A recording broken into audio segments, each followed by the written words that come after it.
What's going on? No. Mookie is goated. What's the deal, brother? What's up? What's up? All right. It's Master Marks. I'm coming back with another conversation for my day one doggy bones. Shout out to the AEW Pax Marks, the Master Marks Militia, and the day one doggy bones.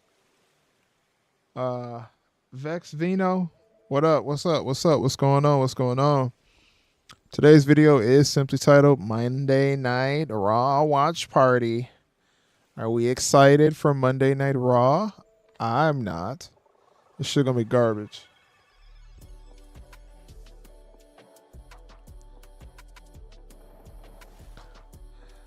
It's gonna be garbage.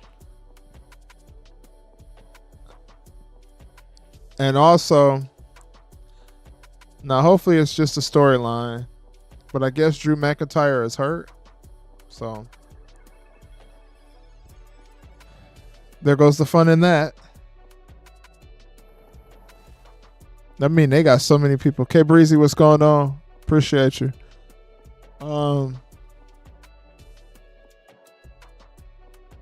K Breezy, if you don't mind putting that Cash App in the chat. When Dante get here, he gonna put the Discord in the chat. Everybody that's in here, make sure you like the video. Man, Monday night trash ain't even a word, bro. Monday night trash not even in a word. Let's turn the music down. Listen, we had a long weekend. Last time I talked to y'all, Drake had responded to Kendrick Lamar. When I mean to tell you, Kendrick Lamar responded right after, in real time. That was crazy. It was a crazy weekend for hip hop.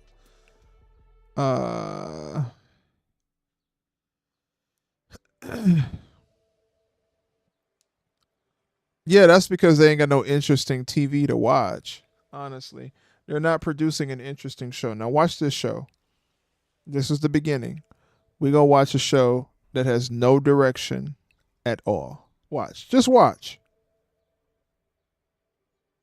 I'm waiting for the other moderator to get in here.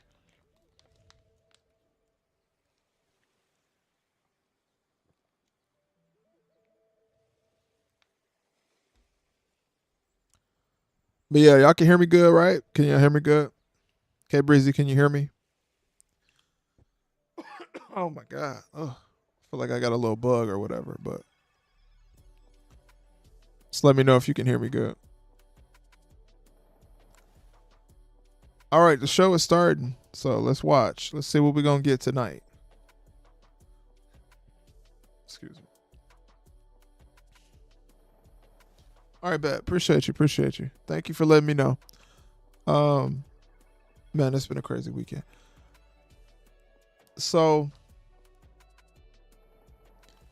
I'm really excited. I didn't watch Backlash. I'm not gonna lie to you. So this is the first time me even seeing anything about Backlash because I didn't watch. I did not watch. I know that Bianca and Jay won, but I did not watch Backlash. Also, if you are joining into the stream, make sure you like the current video you are watching. The like button don't cost $1. It's free. We want to get our likes up as well as we go through this stream. Shout out to everybody who joins us on this Monday Night Raw watch party. So it's going to be more like a talk party because we're going to do more talking in the chat than we're going to be watching this boo-boo show. Jey Uso is not a main event of the Roman Reigns is in the main event. Is the main event. Jey Uso would be a cool intercontinental champion. Cool European champion. A cool United States champion.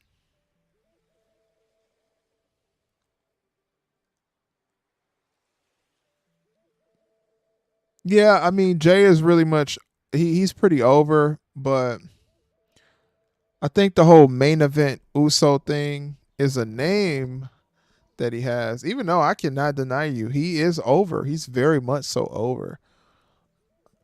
He's and just to let y'all know, y'all welcome, because the hypeness that came from Jey Uso, or that y'all get for Jey Uso now, from Jey Uso now, that's because of Detroit SummerSlam. So y'all welcome. Sorry. All right, let's watch this. Yeah, let's watch it. Based on my opinion, Monday Night Raw is overrated. Yeah. Dante 22, that's very true, brother. It's underwhelming and underrated. Or underwhelming and overrated. I said underrated. What? It's pretty boring, honestly. But I think they are gonna go with that storyline of JD being the Judgment Day kind of breaking up. So, yay.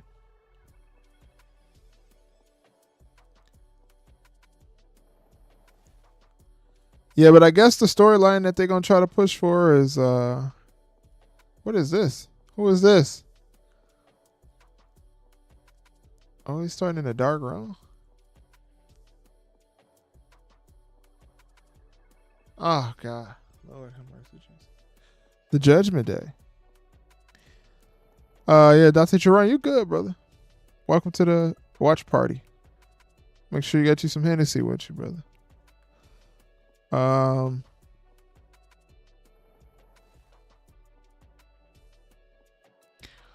I like Jey Uso. I just don't think. I don't know. It's conflicting. It's really conflicting, honestly, with Jey Uso. I don't dislike the guy. I think he's pretty cool. He got a lot of hype. He's got a lot of charisma. I just haven't seen a match from him that makes me say, this guy deserves to be the World Heavyweight Champion. This guy deserves to be the Undisputed Champion. But also, I haven't seen a match from Cody Rhodes from the same thing either. So, you know.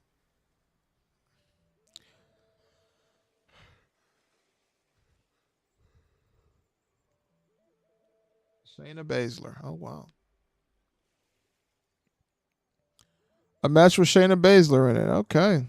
That's going to be exciting, right? Shout out to my boy, my dog, Retro Neon, in the chat. Retro Neon did just donate $2 to the channel. I really appreciate that donation. In his comment, he says, Dom needs to bulk up. Yeah, that's something that Dom is missing. He's got the charisma part down pat. He's got all of the good stuff that he needs.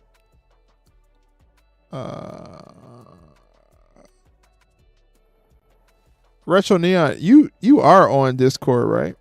You're in the Discord, right?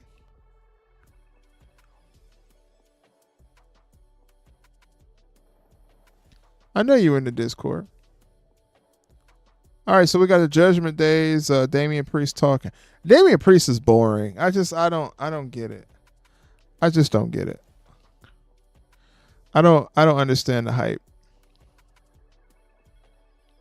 I don't understand the hype around Damian Priest. He's not a terrible champion, but he's just I don't know. Can anybody in the chat explain to me what is Damian Priest? Like, what is he? Like, is he a good guy, a bad guy, an enemy? What is he? Look like our viewers then dropped a little bit. We'll wait till everybody come back for a minute.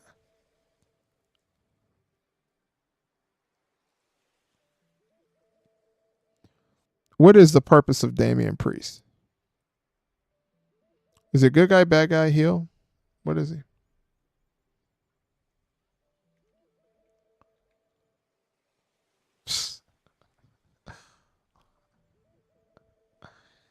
I don't know if YouTube will let me say that, Retro Neon. You think YouTube would let me actually say that?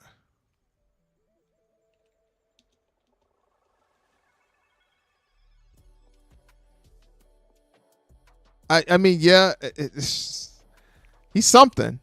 He's not really his character is just not interesting, honestly. But Neon check retro Neon check Discord.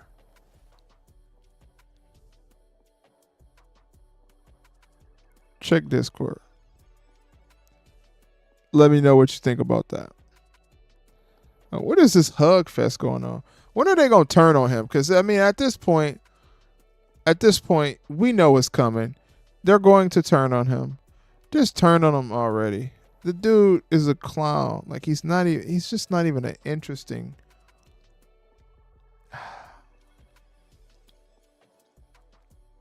He's not even an interesting world champion. And what's going to happen with Judgment Day? Because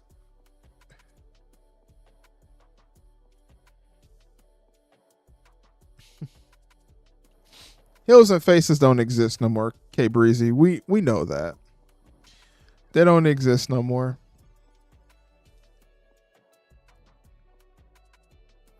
A heel and a face just doesn't exist anymore these days. It's just a bunch of guys making sad faces, angry faces, and smiley faces. It's not the traditional heel and the traditional face don't exist anymore. It's just a bunch of jobbers now, honestly. I don't think Damian Priest is a jobber, though. I will say that. Damian Priest is not a jobber. I just don't think he should be a heavyweight champion right now. Check the core. All right, let's see what you said. All right, bet.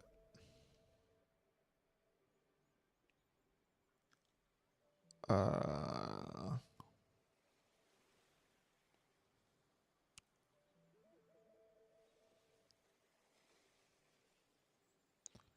Marcus Brown says, I won't be on here tonight, but be safe and I will watch the replay. Peace to you and everyone in the chats.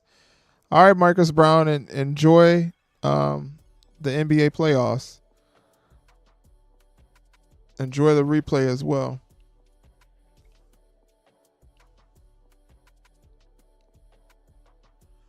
You know, Vex, I just don't think they're gonna ever do it.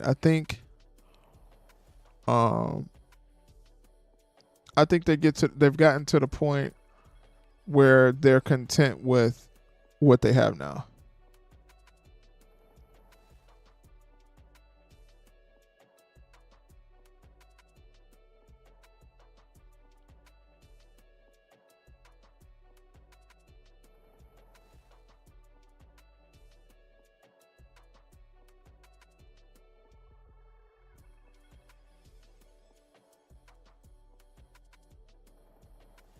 Retro, go ahead and say something in the chat for me. I want to see something. Priest should be US or IC champion. LA Knight should have won Money in the Bank.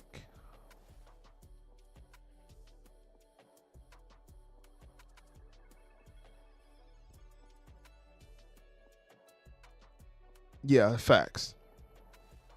Big facts.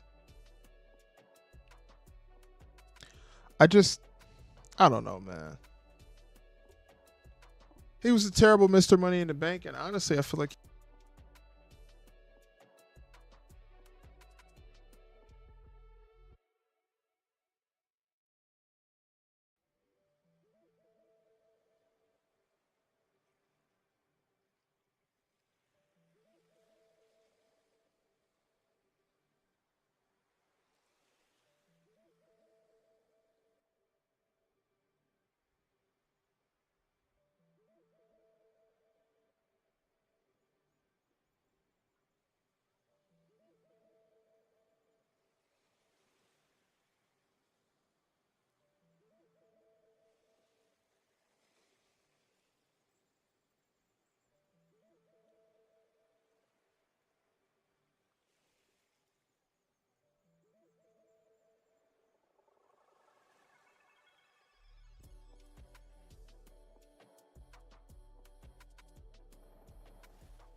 Uh-oh.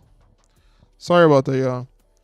Just talking away. So Vex Vino says, I feel anti-heroes, baby faces versus a heel. make the story better because the anti-hero has flaws and a better chance of death. That's very true. That's big facts. I don't know if you guys can hear me because for some reason my mic muted. I don't know. And then Retro, I see that you said you're gonna do an NXT review tomorrow on Spaces. That'll be lit. I'm gonna do the watch party tomorrow too. So if I can have you here for the watch party as well, so I appreciate it.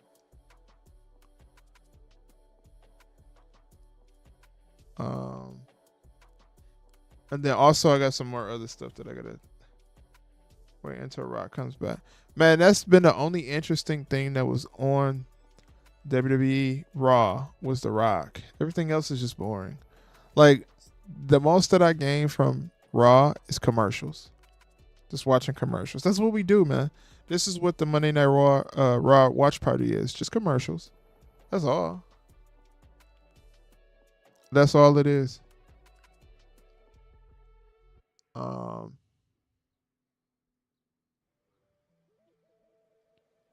Okay, Breezy did the cash out.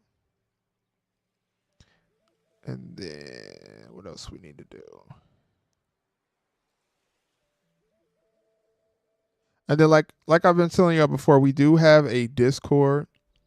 So if you're new to the channel, you haven't been here before, and you want to join the Discord, make sure you go ahead and go over to the Discord. If Dante, if I can have you drop that Discord link in there for me as well, please, if you don't mind.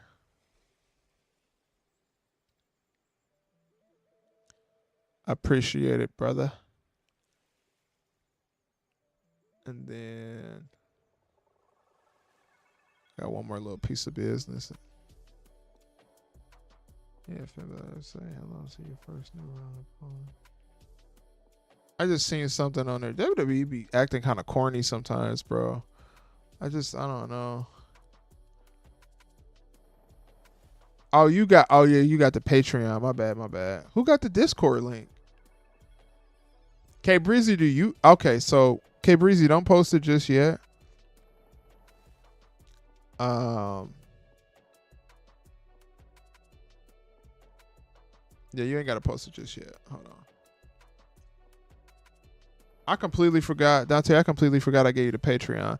I'm gonna post the Discord link in here in just a second. This is our Patreon, so become a member.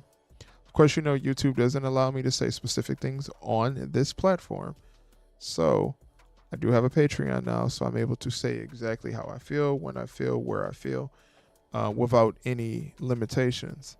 All of our videos are connected to Vimeo, I think it's called.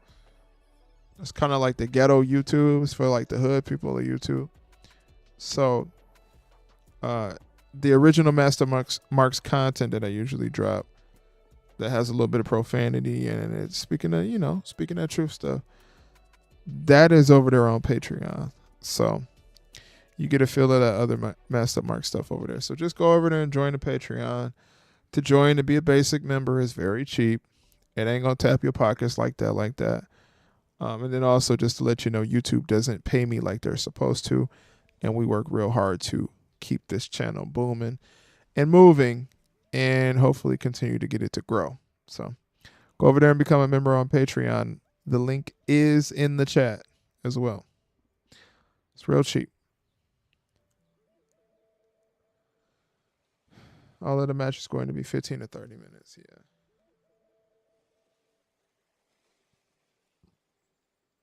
The only match I'm interested in is Gunther versus Sheamus and Liv if they have her on the show. You know, I really feel like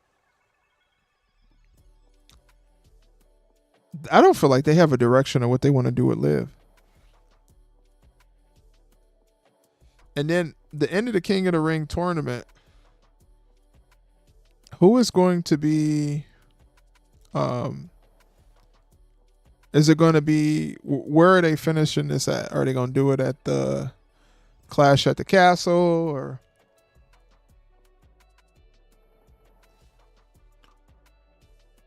and then also, like, that's a lot of matches for King of the Ring. A lot of matches. Like, are they supposed to be doing this over the next few months? That bracket, that's a pretty big bracket. And I mean, I'm pretty sure people aren't going to tune in to watch King of the Ring qualifier matches for the next 4 months all show. Like, that's completely boring. We need storylines, brother. Also, if you're in the chat or you're watching the video, joining the stream, make sure you go ahead and like the video as well, please. Thank you. Even Cody Rhodes being champion is in the fan tonight to be caring about him no more. Yeah, I mean, they cared about him in France. They was going crazy for Cody Rhodes in France, from what I see.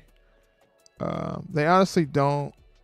They should have had her win the belt a couple weeks ago, but no, Becky had to win.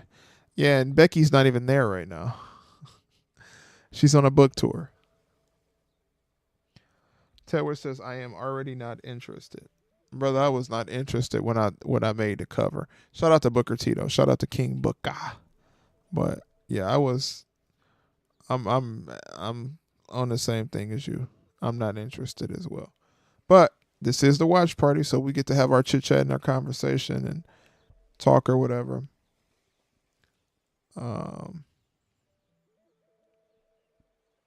So we get to have our little fun and hang out for a little bit for Monday Night Raw. Yeah, if I gotta suffer through it, y'all gotta suffer through it. So don't have me out here alone watching this bull. Now all the matches are tonight. The King of the Ring pay-per-view is in 2 weeks. Where is the King of the Ring pay-per-view at? Is that in Saudi Arabia? And ain't no way. How are they gonna have all the matches tonight? So all of the Raw matches is tonight, and then all of the SmackDown matches is on SmackDown.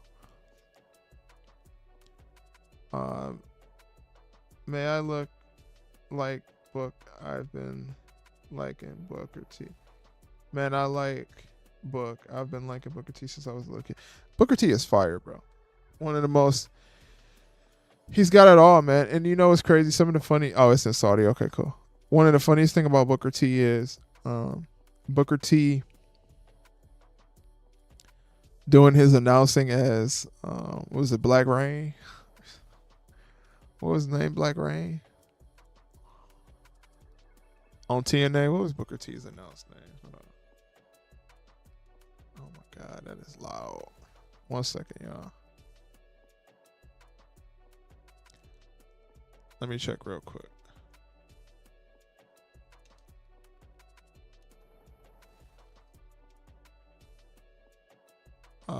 Wow. Okay.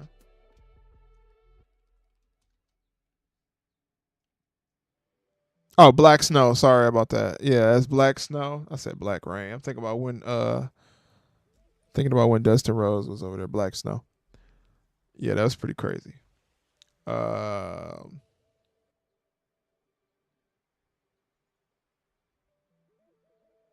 got some on SmackDown, and next week some more.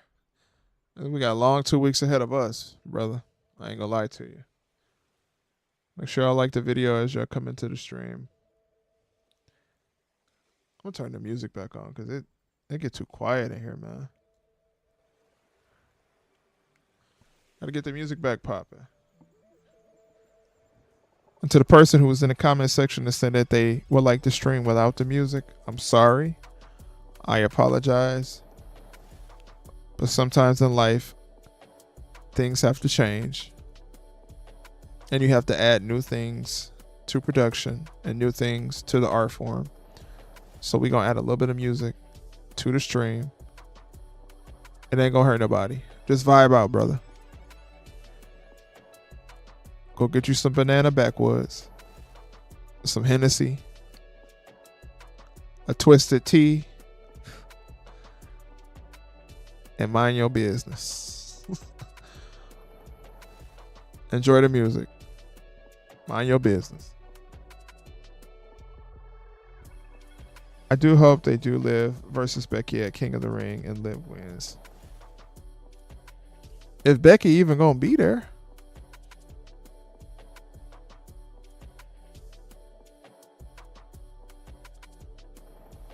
Hold on, I'm looking.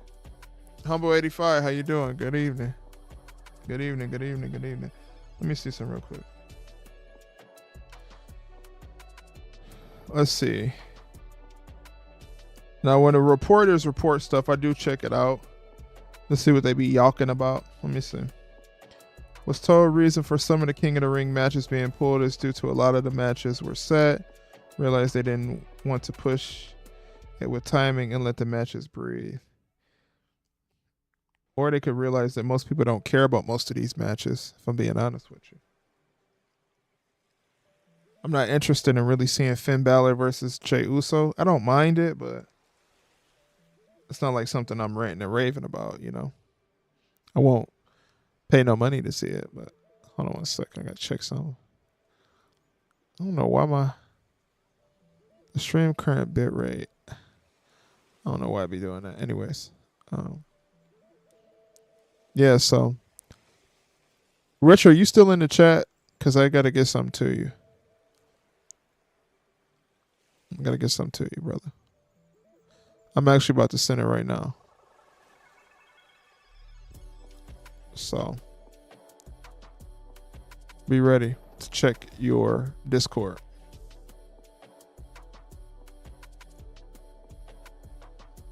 Y'all give me 1 second. I gotta do something real quick. Hold on. I'm gonna go ahead and I'm trying to handle some business over here and get retro something, but for some reason my brain, because I haven't been on stream for a couple of days, it takes a while to kind of get back in the mode. And my brain ain't working right now, so I don't know what's going on. I'm trying to work this crap. All right, here we go. All right. Honestly, I want Tiffany and Gunther to win the King of the Ring. Well, that sounds good, but also you got to think we also want them to win the Money in the Bank too. So I don't think they can get both. So whoever win King and Queen of the Ring, I don't think they've had a Queen of the Ring. It was Zelina Vega, right? They could probably let Charlotte win this year. You want to bet? It's gonna be Charlotte who gonna win it. I bet any money it's gonna be Charlotte who win Queen of the Ring.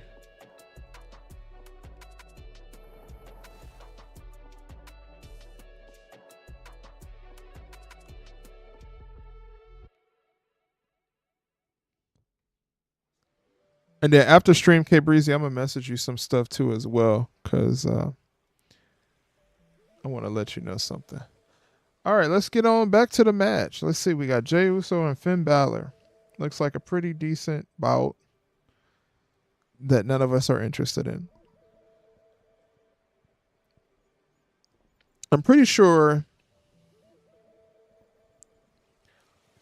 if anything, I would put my money in a bet on Jey Uso winning the King of the Ring, because I mean he is really over right now. But then again, you still got LA Knight, you still got a lot of people who could be King of the Ring. CM Punk, maybe he might get it. You never know. You know how they love CM Punk. How much would a King? How much would? Bro, this heart button be getting in my way, man. I cannot see what you just said. Let me see something real quick.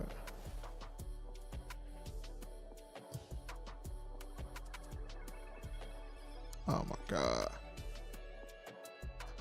1 second, 1 second.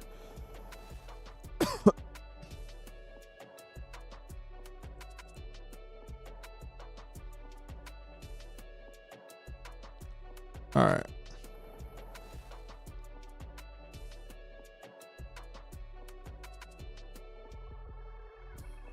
All right. So you said, Fleming, you said how much would a King of the Ring and a ring Roman Reigns? Fleming, say that one more time, brother. I don't know what that means. Say that for me one more time. Just type it slow. You remember I told you I have a tendency to type real fast, and sometimes I type stuff that I can't read myself. So just type that to me one more time, slower though. You think Gunther gonna win? King Gunther. The only thing about Gunther winning is like it makes sense, but what does he do after that? He just King Gunther for 6 months? Gunther need to be the heavyweight champion. That's what he need to be. He don't need to be. He don't really need King of the Ring. Even though I see that happening, I would prefer him. I would prefer him to be uh, Money in the Bank, Mr. Money in the Bank. Who do I want to win King of the Ring? Let me look at the bracket real quick. Let me check it out. Give me 1 second. This typing is so annoying. Sometimes I get annoyed with that. Let me take a look at the bracket.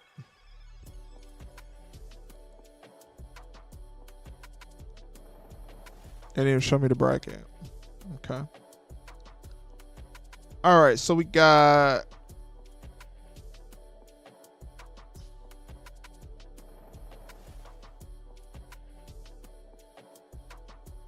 well, I know one thing. I know Ricochet not gonna win because he just became the Speed champion.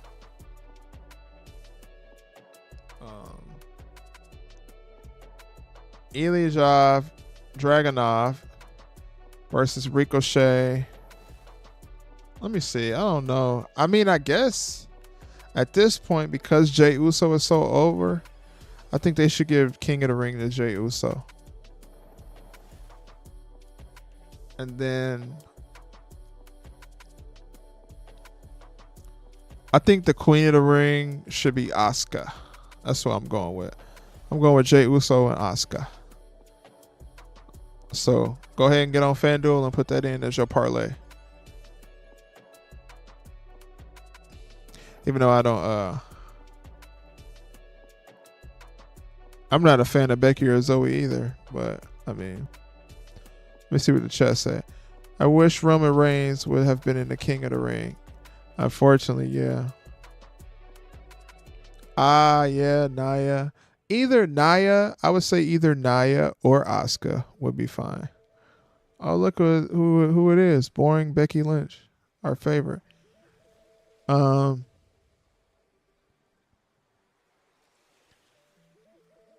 They need to do something unique with King of the Ring instead of the same old. I feel like if you win King of the Ring, you should become the #1 contender for the heavyweight championship or the undisputed championship. Whatever brand you own, you should become the #1 contender for that championship. Montez, yeah, I can see Montez. I just don't, Montez, they still in the phase with him where they got him in a tag team, even though he don't necessarily need his tag team. I think Montez could survive on his own, but I want him to kind of keep it where, they just do their own separate things. It's okay for tag teams to branch off and do their own thing. It doesn't have to break the team up.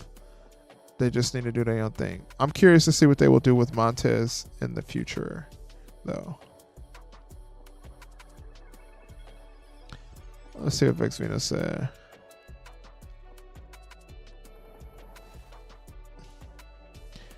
Yeah, you're telling the truth about Jey Uso running the kingdom. Yeah, I'm just gonna go off of how Triple H think. I'm gonna go Jey Uso and I'm gonna go Asuka, but I also believe it's possible for LA Knight and Tiffany Stratton or Gunther. But then again,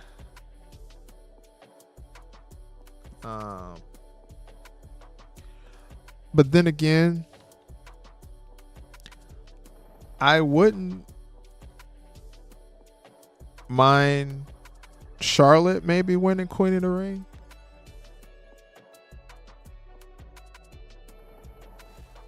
It just goes on with her legacy to continue to build that legacy. But she's still injured though, so she's not really in it.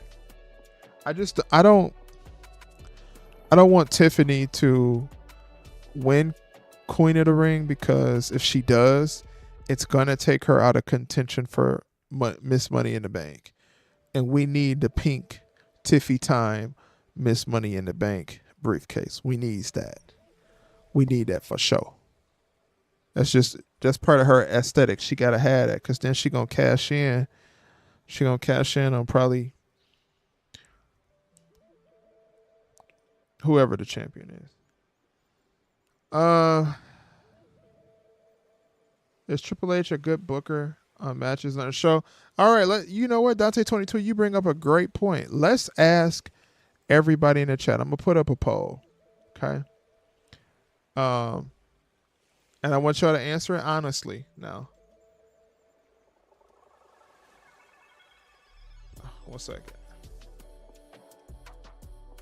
I'm gonna put a poll up. Y'all don't answer before the poll's up. Hold on.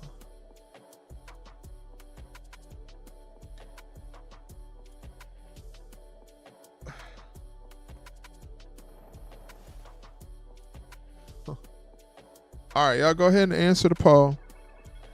We got a poll up in the chat. Y'all let me know what y'all think.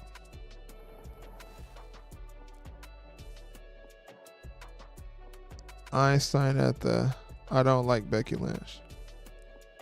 Facts messed up. Hey, I'm gonna go to Mania next year. You know, I was thinking about it too, brother. I got some folks that stay out there, so I might be at Mania next year, brother. I ain't gonna lie to you. It's gonna be lit.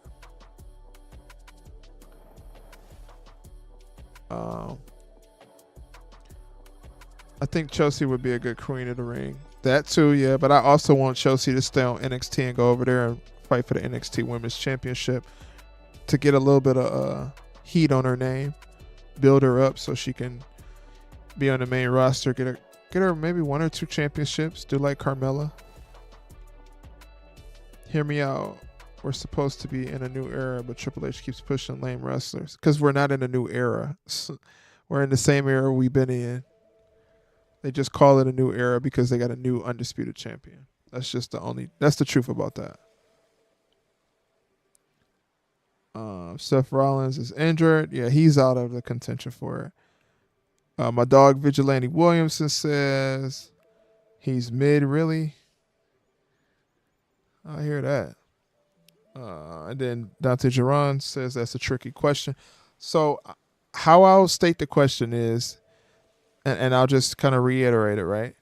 For the current product of WWE, what we have currently, with the roster that they have currently in an alleged new era, is Triple H considered a good booker? Is he booking properly?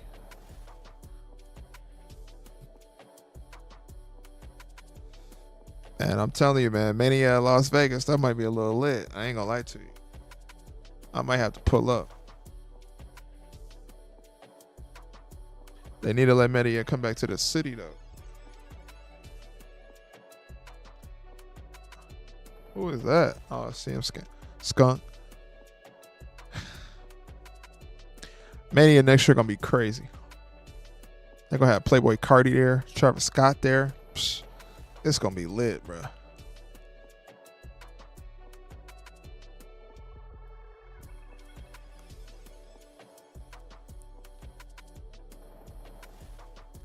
All right, so we got some yeses in the chat. I ain't gonna ask who's saying yes. Well, that's because he do a lot of 50-50 booking. That's why you're 50-50 on it. Because he do a lot of 50-50. I mean, honestly, though, he got... Man, I ain't gonna... Ain't he supposed to be a heel? Hold on. Stop the music. Let's stop the music for a sec. Did CM Punk just dap Chad Gable? I know I'm not crazy. I know I'm not crazy. Ain't he supposed to be a heel? I'm confused. Triple H has a lot of 50-50 booking. And I can't call him terrible, complete trash, because then that would mean he's Tony Khan. He's not there yet. He's close, but he's not there yet. And then when you look at the roster, I mean, they got Braun Breaker. They got, Roman in the back. They got Jey Uso is pretty, hot right now. LA Knight, compared to a lot of other bookers, he's not the best, but he's also not the worst. Um, we do got a lot of people in the chat kind of saying yes, some saying no. I don't think now the next poll that I put up after I end this one is going to be really where the true test is, because we know who the best booker in WWE is right now. You know who's the best when it comes to show, not necessarily booker, but creative mind in WWE right now. We know who's the best creative mind in WWE right now. It's Shawn Michaels off top. Shawn Michaels is doing wonders over there on NXT. He's doing great things. But he does do a lot of, Triple H himself does do a lot of 50-50 booking. And his biggest problem is the story he tells doesn't always have a clear good guy and it doesn't always have a clear bad guy. It's just some guys. Like Chad Gable is a heel. CM Punk is kind of on a babyface run right now. Chad Gable as a heel just dapped CM Punk, who's a babyface. That makes no sense.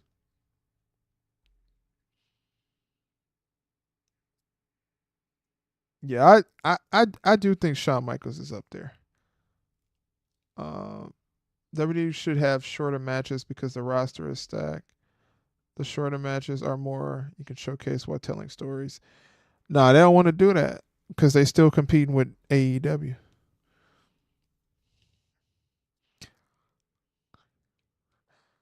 Yeah, I know that boy Kendrick said sweet chin music and I won't pass the ox. That's crazy.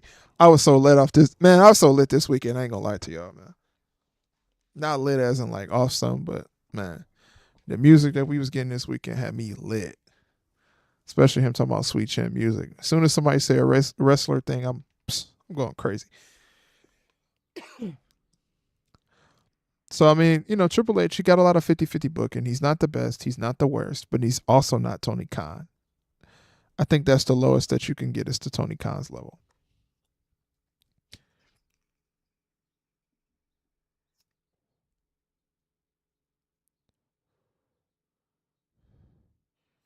He did book Roman well. I'm not gonna lie to you.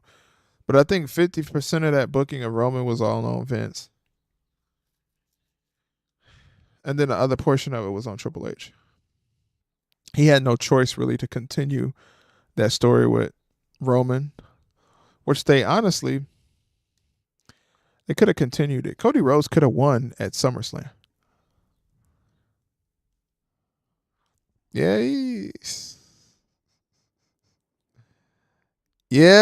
yeah. We seen some crazy stuff going on about that boy Drake. And you know what?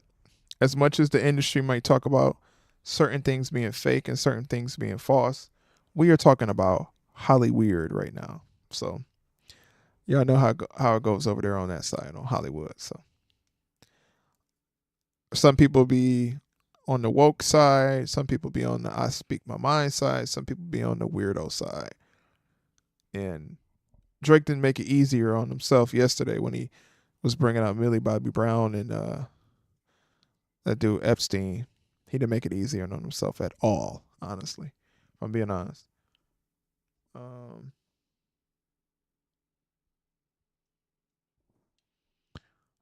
I might have missed some stuff in the chat. Let me see here. If Nikita is healthy, I think she should be in the NXT Women's Championship next year at Stand and Deliver because it's her hometown. Yeah, that would be a good idea, but we don't. What I'll say, K Breezy, is let's just hope. Let's just say she's going to be healthy because the sad thing about her is if she keeps getting injured, you know how companies work. If you can't work, you can't get paid. You know what I'm saying? So that's the unfortunate thing about her. So I'm hoping that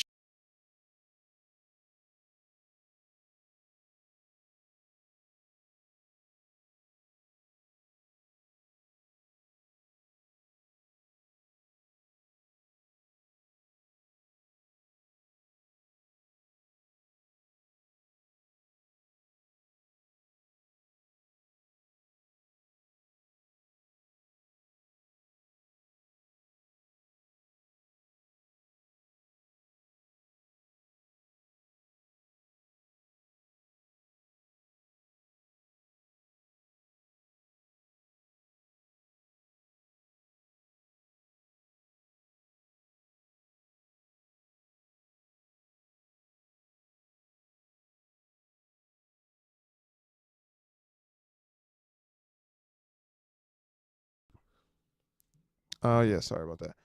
Yeah, I think it's possible for her to it's possible for her, and I would just let y'all know if my mic mute, say something about my mic being muted because this button under my mic, it's beginning on my nerves. I do think it's possible for her to win the NXT Women's Championship. She just has to stay away from negligent people when it comes to this. That's all it really takes. If she gets a chance to showcase her talent, showcase her mic skills, and I'm hoping she's had all of this time during her injury to work on herself. So she had flaws in her mic skills.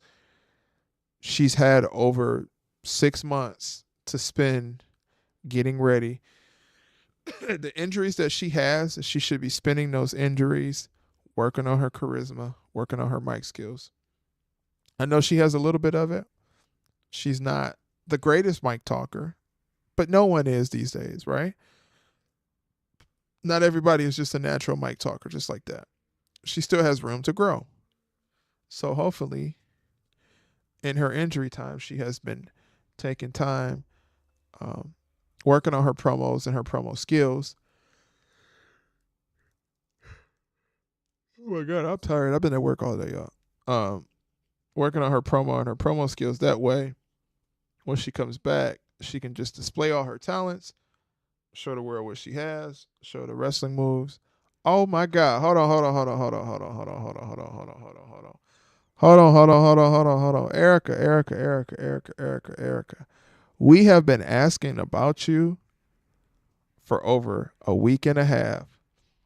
I don't know where you've been, but welcome to the live stream. We were concerned.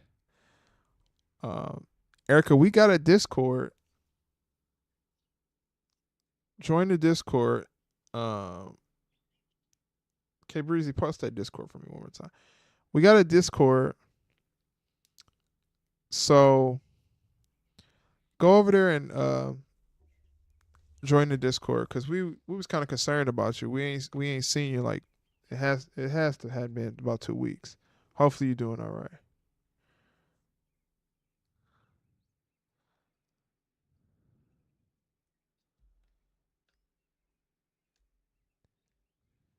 Do you think that's I don't know what is this Viking Dad? What is this? Hold on. Wife. Hey yo, retro. That's wild. That's really wild. That's really wild. Um, yeah, it's been a while, but I don't know if it's the thickness or what it is. I just think she needs to tone down her movement a lot. Her kickboxing, she needs to slow down on that a little bit as well. And then also, if they're gonna have her wrestle somebody, make sure they have her wrestle somebody that isn't a jobber, that won't, um, that won't make her end up injured. Yeah, Erica, go ahead and join that Discord so we can get in contact with you. Cause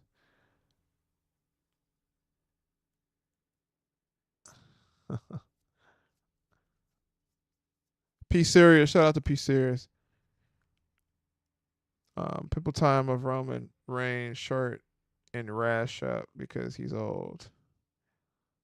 What does that, Fleming? What does that mean? Yeah, the weight does cause the injuries, but I mean, I don't think she she's not the size of Nia. Nia Jax is bigger than her, and Nia Jax is able to still kind of get around. I think the biggest thing with Nikita is she got to wrestle people that know how to wrestle, and she needs to tone down the kickboxing, the karate. And I'm not talking about in the ring. I'm talking about on her personal time. Because all them flips and them kicks, that takes a wear and tear on you. And how tall is Nikita Lyons? Let's see. Let's see how tall Nikita Lyons is.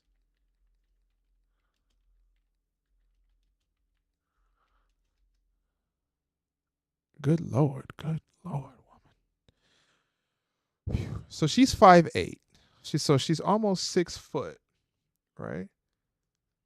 So Nia Jax is six. Hold on, let's see. Nia Jax. So Nia Jax is about 2 inches taller than Nikita Lyons, right? And I would say that Nia Jax has a little bit more weight, of course, than Nikita Lyons does, which ain't no problem. So she 5'8", she's probably like 160, 155 at the most, and then she has hips and, stuff.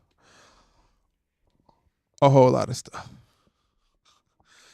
Um so it, Anaya has gotten hurt her fair share too. Yes, yes, yes, that's true. I agree. Yeah, I think they need to just go. Hold on, let me take a look at these chats real quick. 5'8", I believe. Triple H sucks as a booker. Facts. I had to mention this on TWRP stream, and to be honest, you have to look back on what the old school guys did when they were on the road, 250 plus days out of the year. No, no, I believe you. I hear it. She's the same height as me. Vigilante Williamson says different genetics though, and Naya has gotten hurt her fair share too, but not to the capacity of Nikita Lyons though. That's what I'm saying, Vigilante. Nikita Lyons been hurt. She been with WWE probably since what 2020. K Breezy, you know it better than me. How long she been with WWE? K Breezy. K Breezy, you know.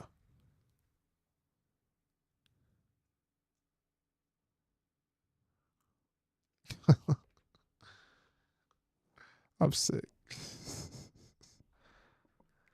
She probably been there like since 2020, and the entire time she hasn't been able to get a run because 2022, yeah. So 2 years, which isn't terrible, but the entire time she hasn't been able to get a run because she gets injured, and it could be she's a little heavier. It could be not like heavier. You know what I'm saying? Like she's not like Andre the Giant size, but I mean she probably like 150, 160, something like that. 5'8". It's kind of normal, honestly.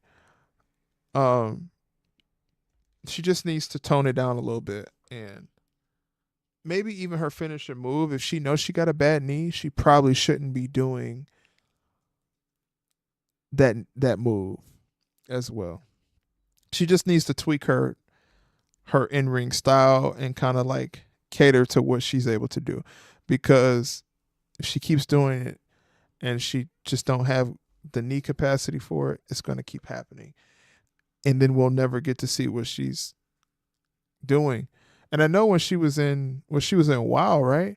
I know she had matches over there, so I don't know what is going on now versus what was going on over there. I seen somebody say it was because of a BBL. I don't know any. I've never heard of her wrestling with a BBL, but that's something I just don't know. Hold on. Let me turn my monetization on so I can give me some bread. I don't know of her wrestling with the BBL. I just don't know of that. Um, so and y'all might see an ad too. So I'm sorry. Lola took her kickboxing gimmick. Yeah, that's why she needs to go. True. That's why she needs to go to the lioness gimmick or the queen of the lions or something gimmick. Get away from the kickboxing gimmick because it's not working out. It's not working out because Lola got that now. Um, I'm not a person that doesn't think Nikita can be successful in WWE. I just think she needs to. Hopefully, she spent her time working on her mic skills and her in ring work. And I'm not saying work rate. I'm saying her in ring work to the capacity of where she can't get injured all the time from doing wrestling moves.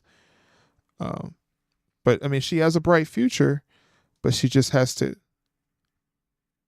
Oh, look, there goes an ad. Sorry, y'all, that ad popped up. She has a bright future. She just has to stay healthy, basically. She got to stay healthy. So I'm hoping that she do. Yeah, they could put her in a tag team with Lola. That would be cool too. But I just think she has the enigma to be bigger than a tag team.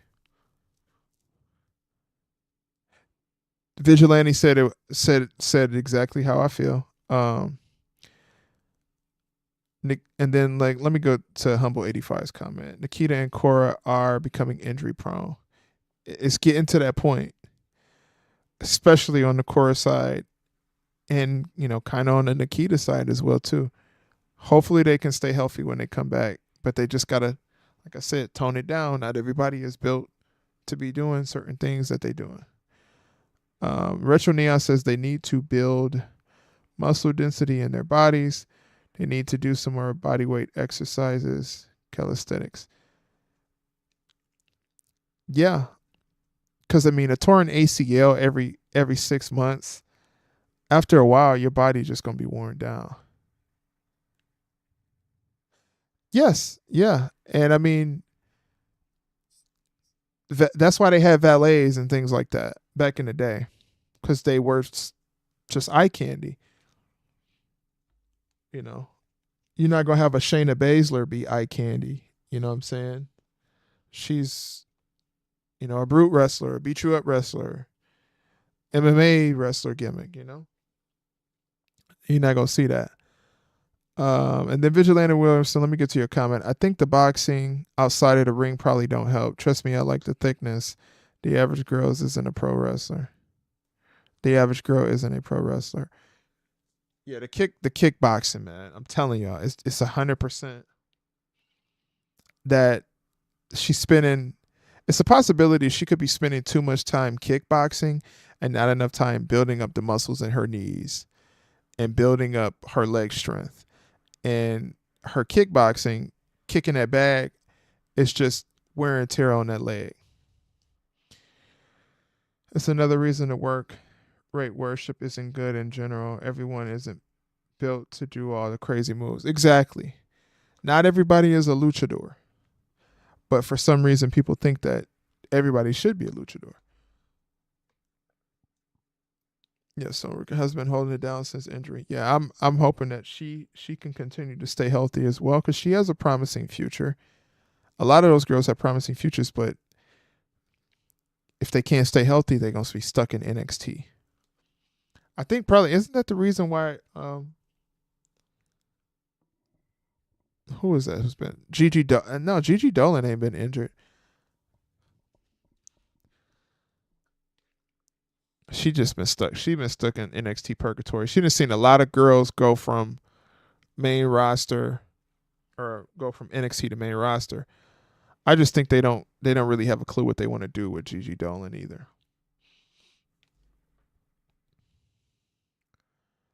Seth's body is starting to become injury prone.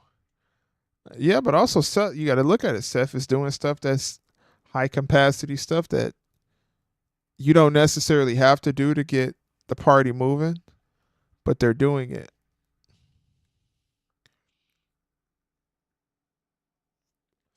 They're doing it. So listen, Mick Foley was beat up like a old boot by the time he was at the end of his career. The risking your body to the point where you're almost about to off yourself is not necessary. The overly worked work rate, we don't need that. You can keep it nice and simple in the ring, have a traditional match, have some ring knowledge, ring awareness. Um, it's not really that hard. Yeah, Seth been doing it a long time.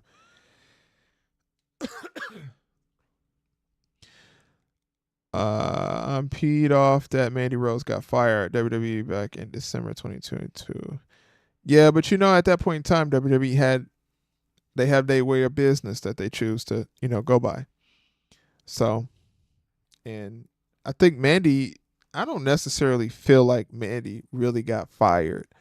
I feel like her contract probably ended, and she had a chance to go back, but they told her that she had to remove herself from that platform. She said no. She said, I'm getting the bag over here. And a lot of chicks, they get in the bag over there. I mean, it's not something that I'm interested in, or I get down with, or I've subscribed to, because, it is what it is. I look at the free stuff on Twitter and Reddit. I ain't gonna lie to you, but I'm not gonna pay a subscription to see something I can see for free. It's not like Master Marks, who gets uh, censored vocally from saying my opinion when it comes to wrestling, the true opinion that I have when it comes to wrestling. That's why I have a Patreon, so I can speak my mind how I want to. YouTube, they like to put out copyrights and demonetize you, and then you basically just talking for free. Now, I don't mind talking, but also, like, if you're good at something, like I said before, it should be your primary source of income without any struggle. Back to the comments though. No, Gigi is not hurt but stuck, same as JC Jane. Well, they stuck because they made a bad decision not finding a replacement person for Mandy Rose. I mean, they bring in girls like it ain't nothing. They can easily find some girl that can fit it right in the Toxic Attraction stable, get that stable back together, because without each other, they're not going to get over to the next level. They're going to be stuck in NXT. And it's a possibility that right now, because of Gigi Dolan and because of JC Jane, they're not meant to be the World Heavyweight Champion. They're meant to be the Women's Tag Team Champions until they have enough interest in them and have enough fans that are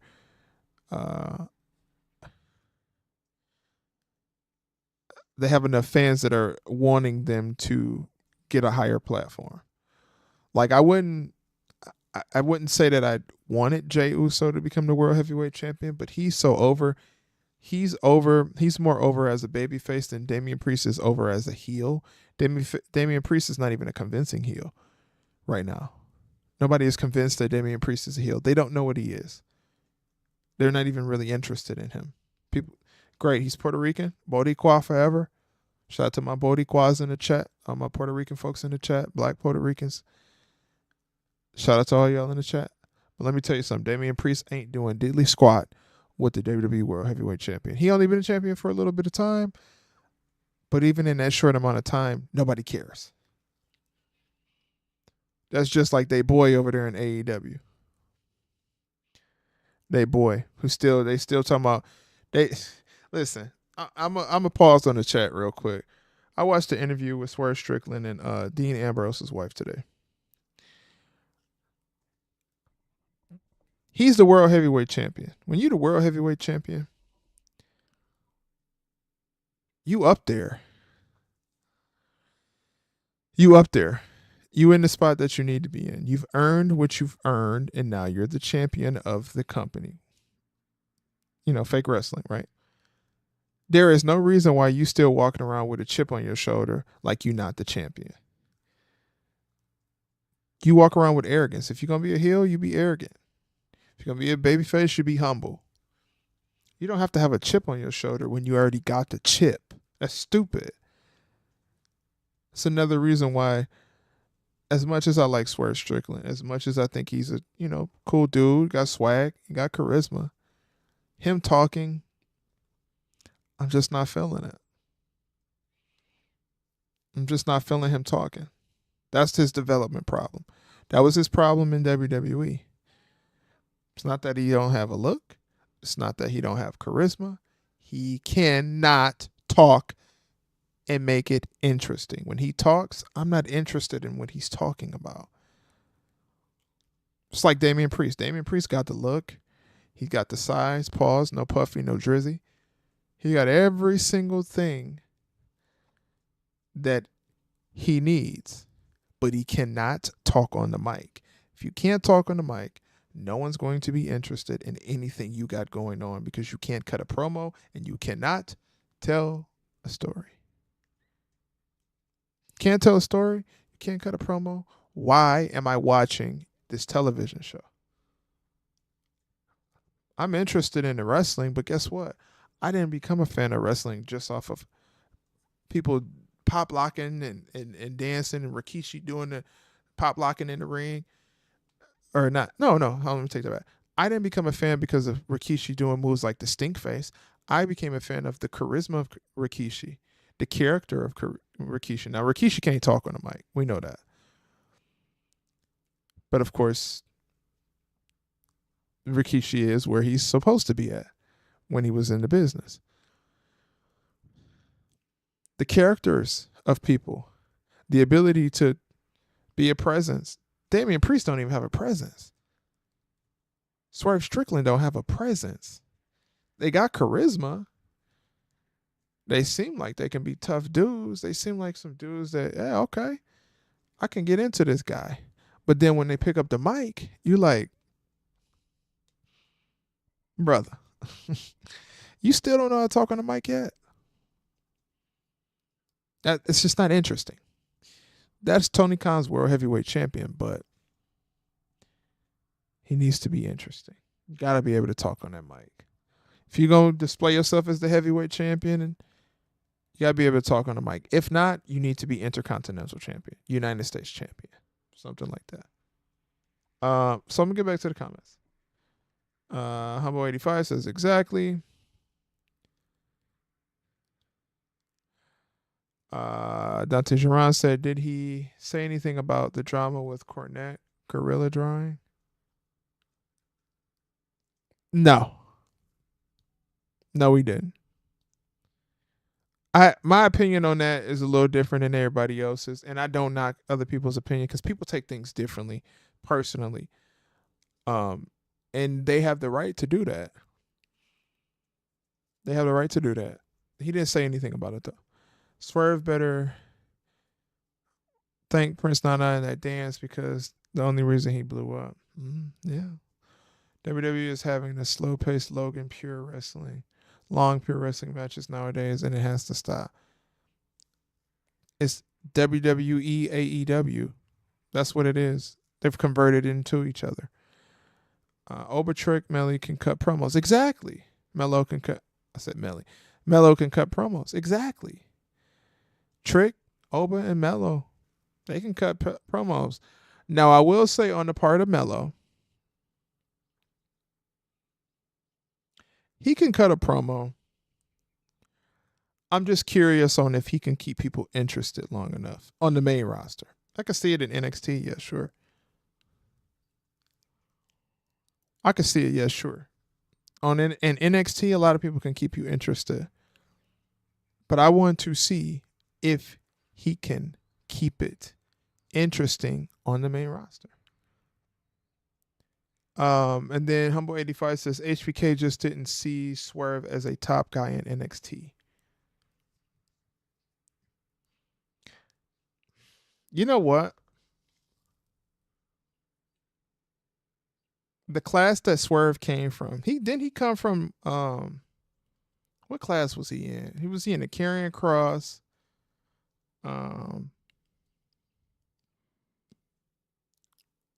The guy who always beefing with the LWO, can't think of his name.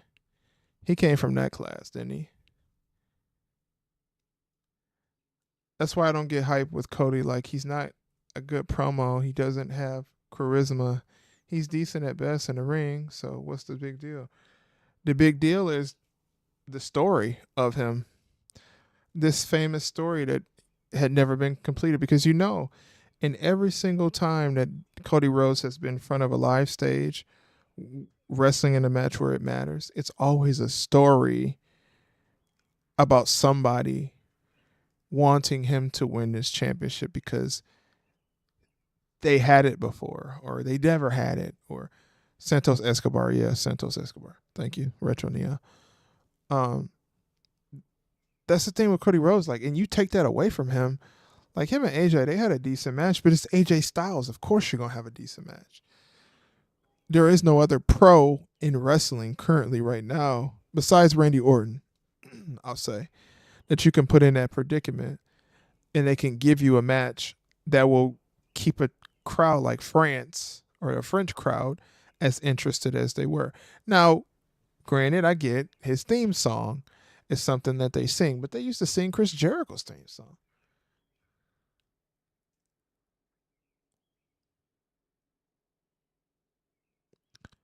They used to sing Chris Jericho's theme song. Um,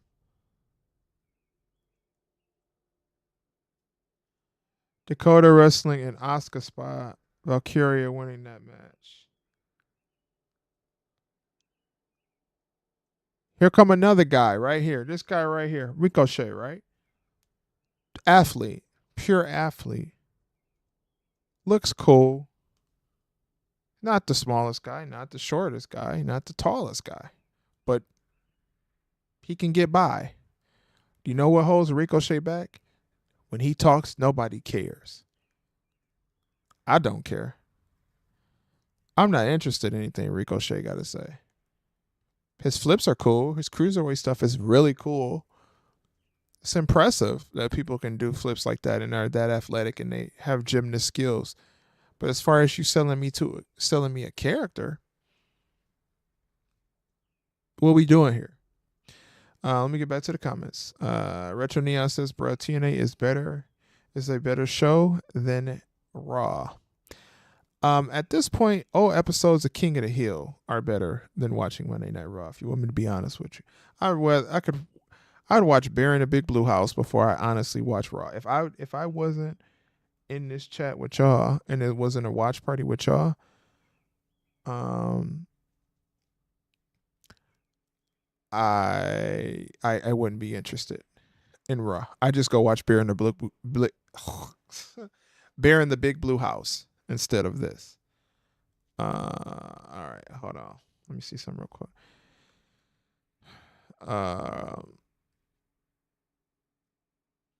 Dakota Wrestling Oscar spot read that HBK was actually behind Swerve. He was mentoring him.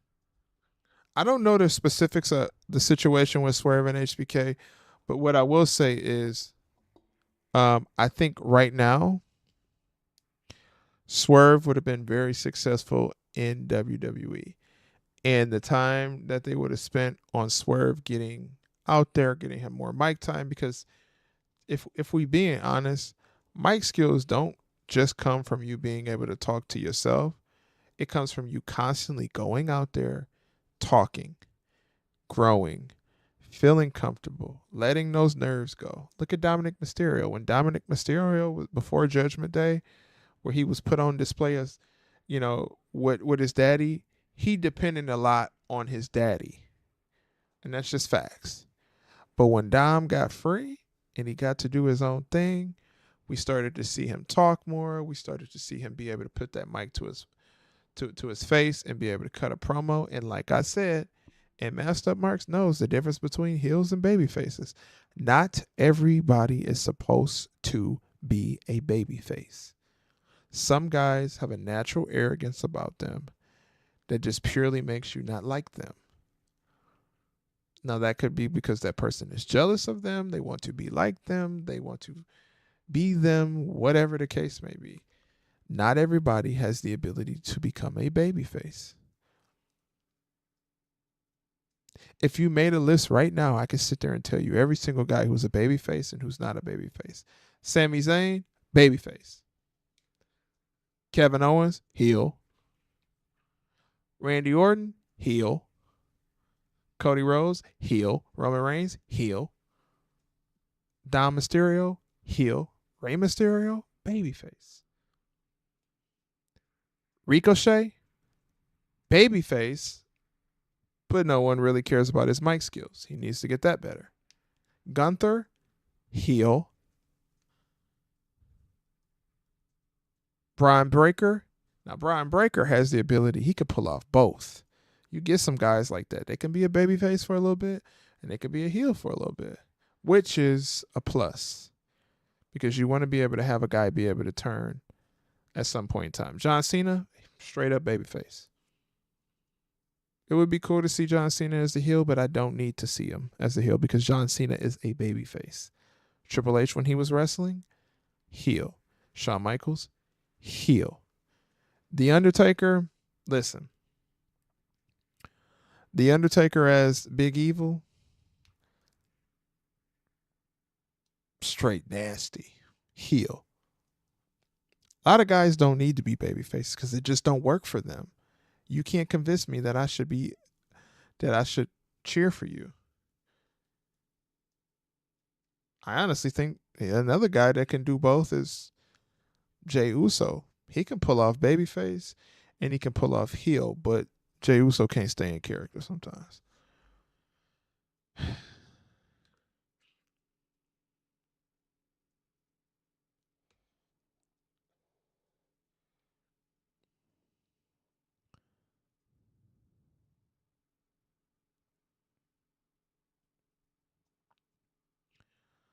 All right.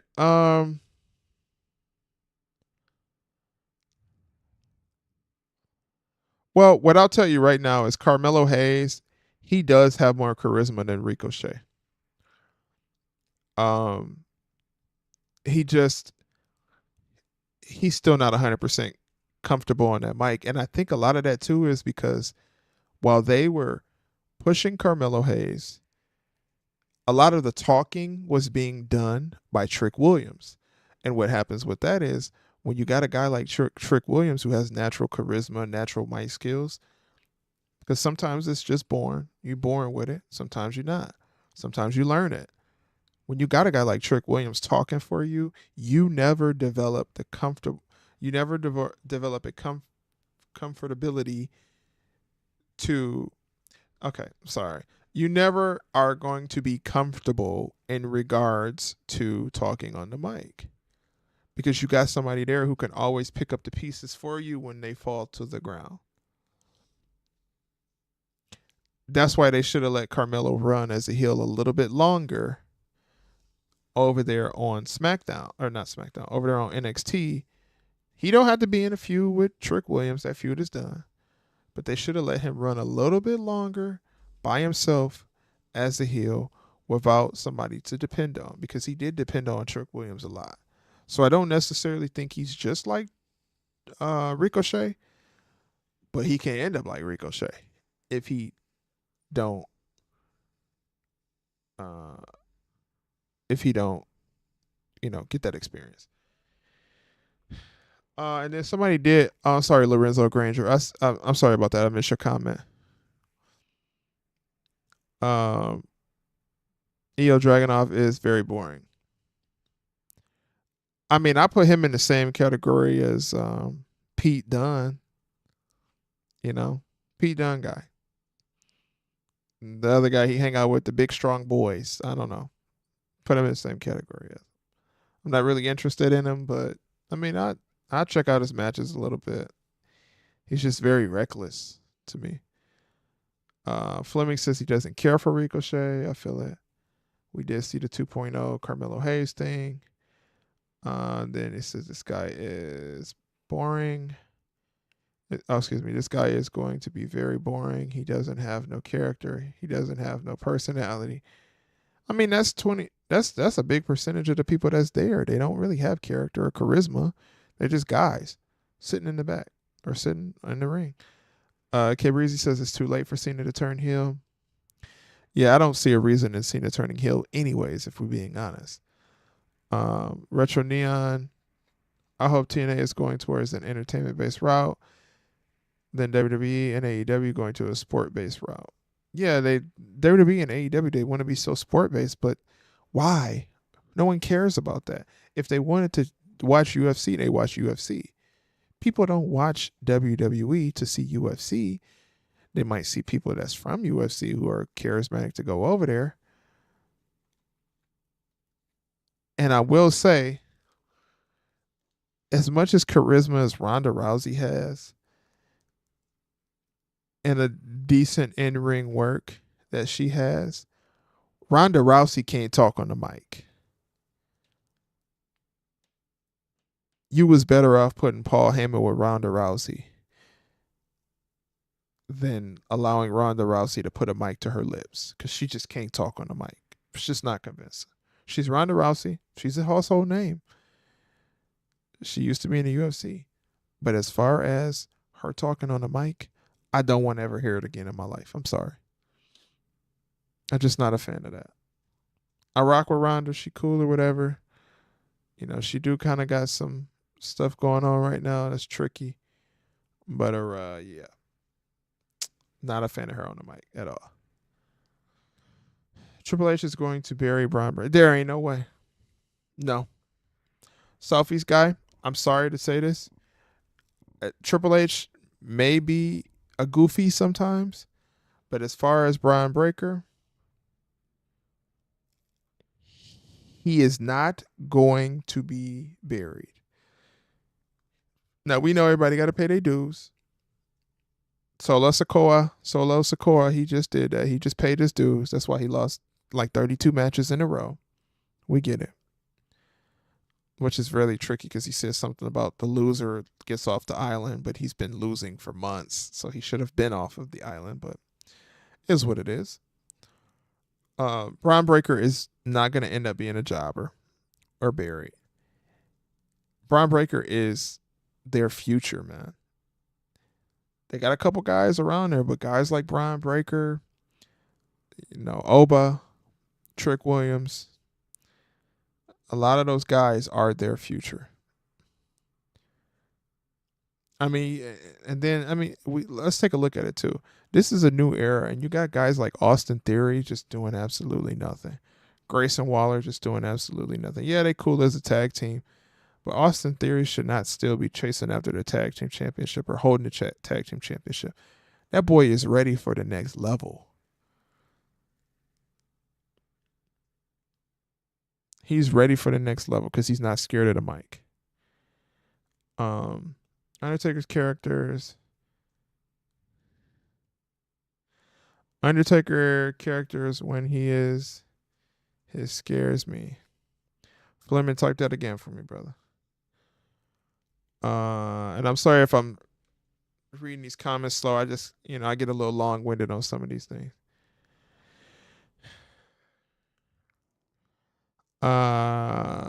Entertainment route will always be better than the sports-based route. Yeah, because that's what we're here for. We're here to be entertained. If we wanted to watch sports, we'd go watch the NBA. We'd do like Marcus Brown. Hey, listen, I can't come to the stream today. I'm finna go watch the game. That's what we'd do if we want to watch sports. If we want to watch sports, we go watch sports. We want to watch wrestling. Tope Suicitos. I don't want to watch that. Let's see what Retro DL put in the chat. Hammerstein going to be the face of TNA. Yeah, I could see that happening. I could see Hammerstein being the face over there.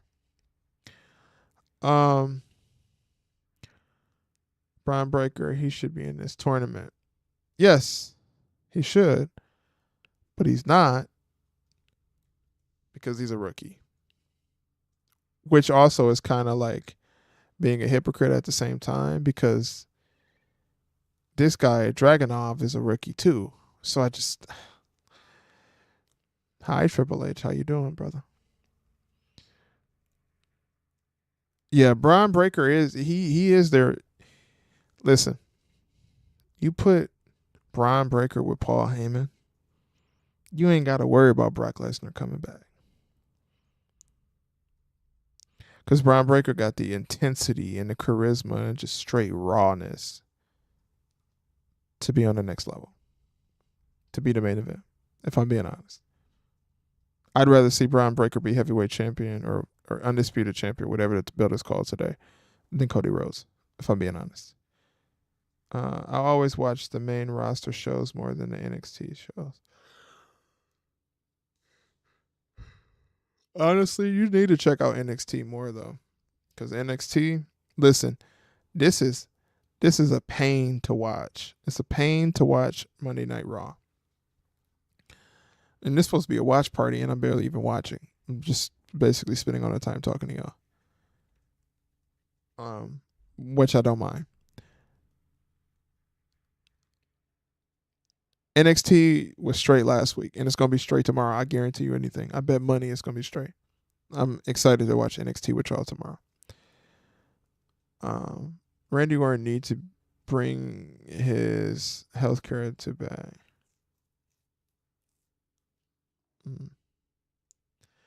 I haven't watched the main roster shows like Raw and SmackDown ever since Mandy Rose got fired from WWE. Wait, I'm confused. Southeast guy, you just said I will always watch the main roster shows more than NXT. And then in the next comment, you said, I haven't watched the main roster shows like Raw and SmackDown ever since Mandy Rose got fired from WWE. I'm a little confused about that, my boy. Let's dig into that a little bit further. I don't want Braun Breaker to get buried. He won't.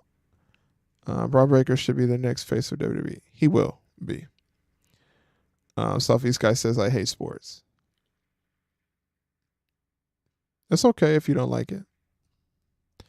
I prefer a little bit of basketball, a little bit of football, but I also watch wrestling as well. But we all like what we like, which is cool. I would have Braun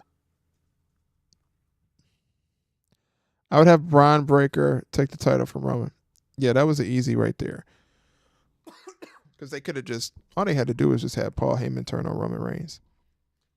Decide with Braun.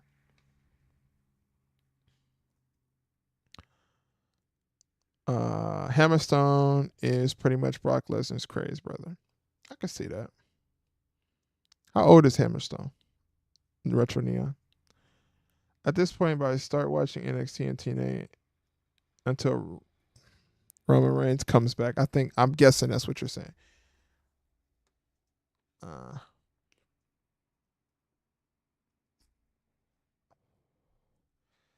Yeah, I feel what you're saying.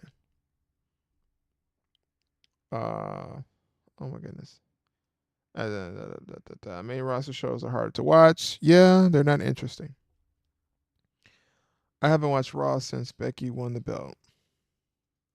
I'm only watching it because I'm here with y'all. Triple H and Stephanie McMahon need to be fired from WWE. Yeah, I don't think the McMahon name will ever be away from WWE. If Triple H isn't in charge, then Stephanie will be in it in some capacity because, the McMahons created WWE. It will always be a McMahon around. I'll be honest with you. It's just how, even though they say Vince ain't around and all these things, Stephanie's still around. Stephanie can easily call Vince on the phone. Hey, Vince, what you think about da-da-da? How many years do you think Roman Reigns still has around? 5 to 7. Do you want TNA? Do you want to do TNA watch party? When is TNA? What day does TNA come on? Heck, shit, let's do it. I wanted to do NWA too.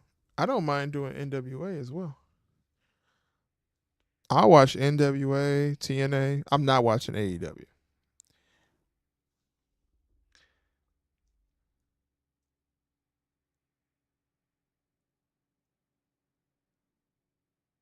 Wait a minute. I'm confused.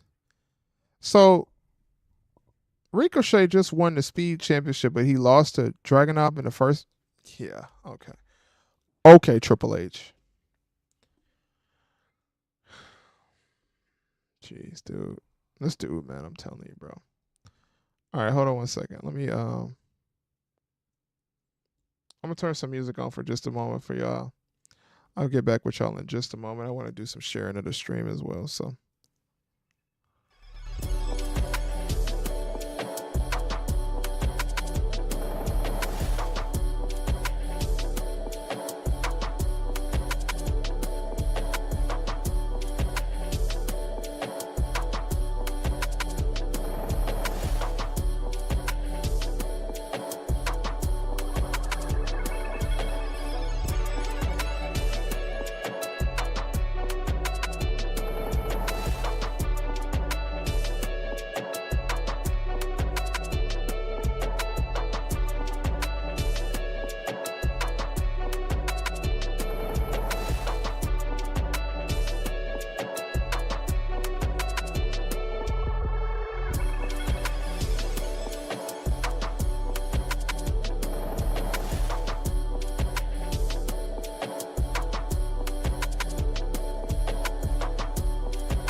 All right, y'all. I'm back. I'm back.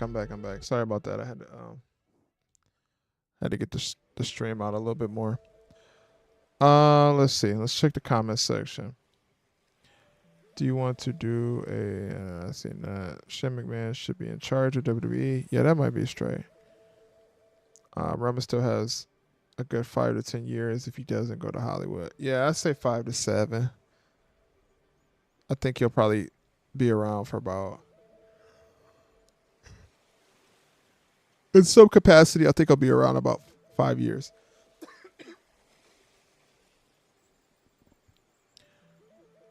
Is Shane McMahon not a good business like his dad? They need to put him in charge. Yeah, I think Shane McMahon should have been the person who.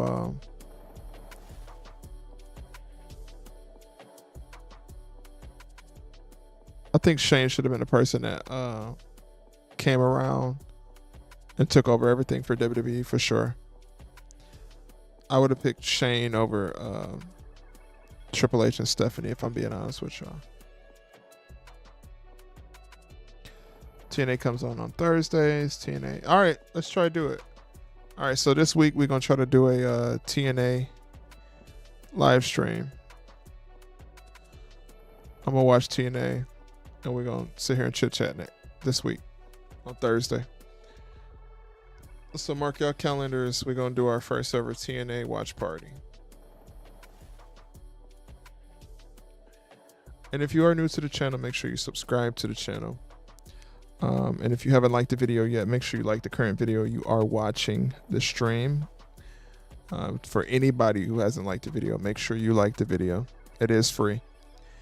We do accept super chats, super likes, super thanks, and super stickers. We also have a Patreon for our content that has curse words in it, we'll say. Because YouTube does not allow me to say the things that I would like to say on YouTube because I do not promote OF and I'm not posting on a Giat cam like they do on Twitch. So until we do get our Twitch followers up over there, we are going to be posting just videos on Patreon through an application called Vimeo. That's where all the videos that have a little bit more explicit content, the stuff that I can't say on YouTube. So please, if you haven't, make sure you go over there and become a member on Patreon. It costs about the same price that you buy a pack of backwoods to become a member, you know. So just support the channel. If you are an original person who has been with Master Mark since the beginning, we are growing and we are trying to become bigger. I still got merch coming. I still got a lot of stuff coming. So also the people over there on Patreon, when the AEW Pack Smokers t-shirts drop, the people on Patreon are going to be the first people to get the AEW Pack Smoker shirts. I didn't tell y'all that yet. So please go over on Patreon and make sure you become a member.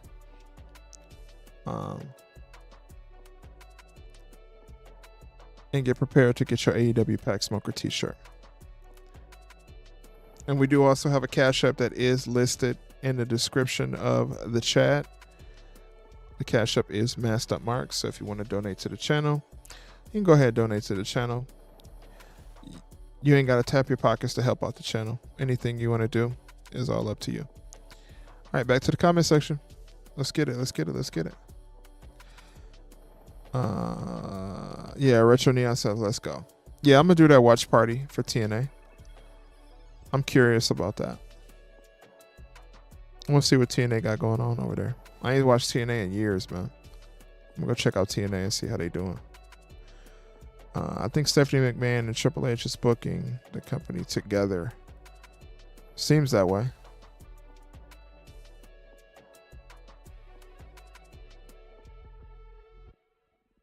Y'all see that date, June 15th. The King, Drew McIntyre, is the day that he becomes a champion. So y'all better mark y'all calendars for that. Shout out to Drew McIntyre. Glasgow. You gonna put up that Glasgow kiss. Drew has to win the title that night. He has to. He has to win the World Heavyweight Championship that night. There's no reason why he shouldn't. He can win the championship that night because he's going to be in a match with Damian Priest, and the Judgment Day is going to turn on Damian Priest. Damian Priest can become a babyface, move to the mid-card division for a little bit, maybe get a chance to down the line, turn heel again. Hopefully by then he'll know how to talk on the mic. We'll get Drew and CM Punk at SummerSlam. This match is wow. They got a match coming up right now.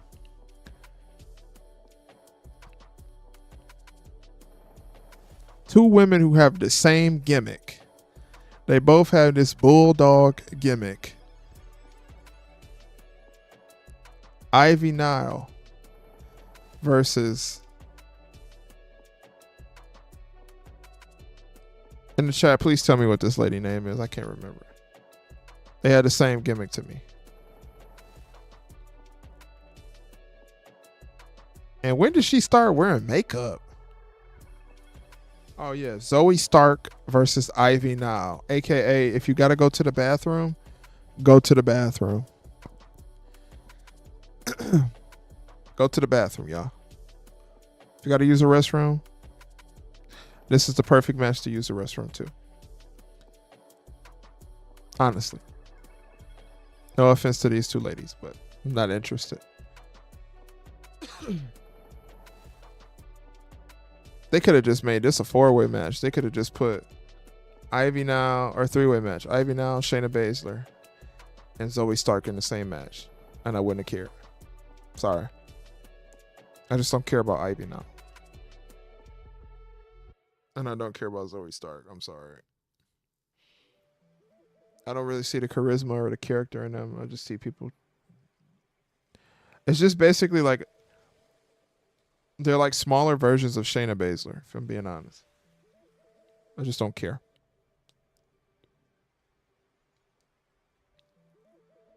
Appreciate y'all getting those likes up too as well. I don't understand Ivory now, if we're being honest.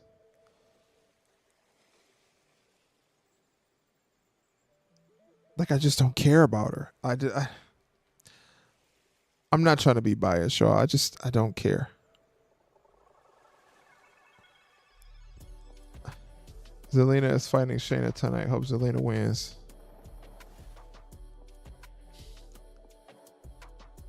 That's another one we might have to watch out for. Shayna might win the Queen of the Ring. Don't they call her like Queen of Spades or something like that? I hope Zelina win too. LTK stopping by to say, how about that Rika Show versus EJ match, huh? Sub chat and Mark. Yeah.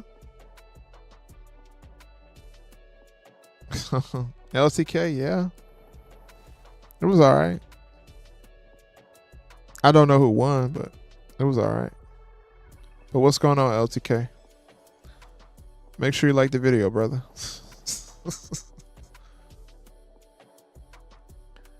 Shout out to you for joining the chat tonight. All I see is Triple H's daughters.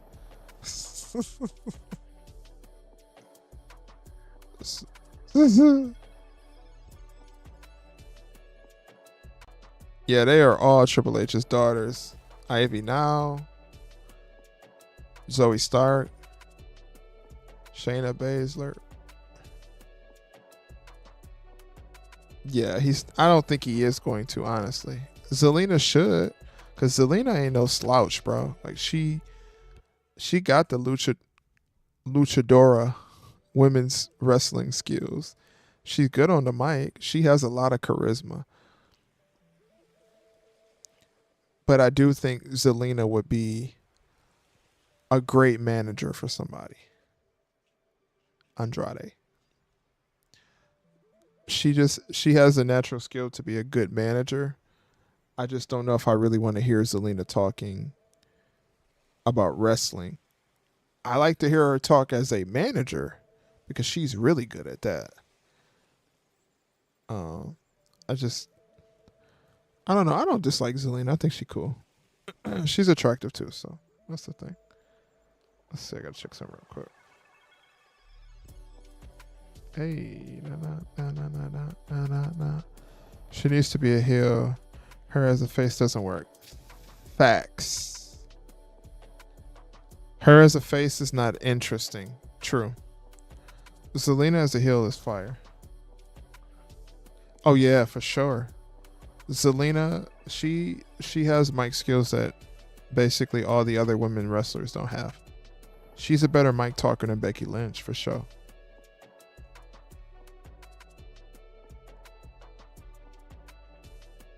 She's definitely a better mic talker than Becky Lynch.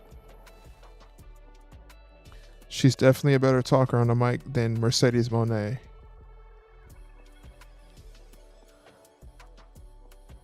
And then I got a question.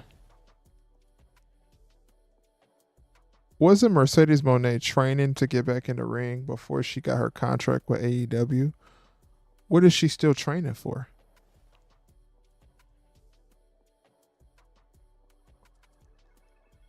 Yeah, I don't know what he doing with that. Get them women an Intercontinental Women's Championship. Maybe even give them a Women's United States Championship. Give them something. The mid card women need something. I don't recall Zoe Stark wearing makeup. When did she start wearing makeup?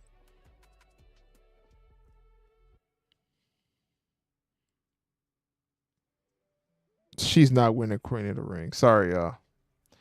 Hate to say it. Zoe Stark's not winning. Yeah, but Zelina would be fire as a mid card champion. All right, what's the next round? Lyra Valkyrie. No more belts. I know you say no more belts, Retro, but hear me out before we say that. When we talk about these mid card championships, mid card belts are needed. We need them. We do, brother. We need mid card championships. We need these people to have a reason why they need to build their characters up, why they need to build their charisma up, why they need to keep telling stories. Because if we don't get that, we just have a bunch of boo boo stories that just don't make sense. Oh, there's an ad.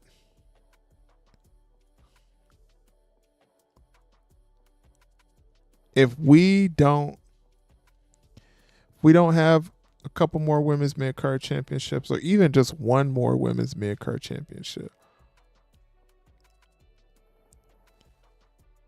a lot of these women just sit in the back and they're doing absolute nothing because not everybody is meant to be a world heavyweight champion. Not everybody is meant to be in the main event. Some people have to be on the mid card. That's why mid card titles are kind of essential.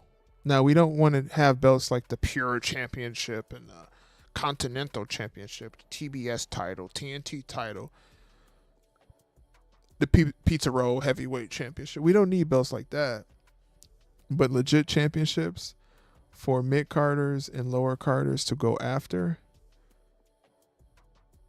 No, I don't want it to end up like AEW with 15 million belts. I want them to have belts that are actually legit and give people something to do so they could become better. Because the more you have people just sitting in the back wrestling these meaningless matches for nothing, the less stories get told, the less growth that happens. So a women's mid-card championship,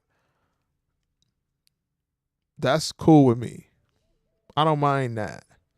But as far as when we start getting to like women's triple threat champion and the women's 5-star match champion, like all the excessive stuff, that's when I draw the line.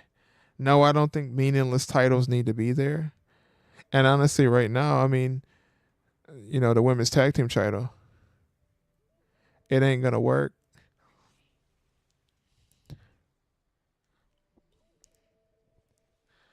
I feel you. I feel you. I feel what you're saying. I feel what you're saying. Yeah, you have the right to your opinion. I'm not saying you're right or wrong.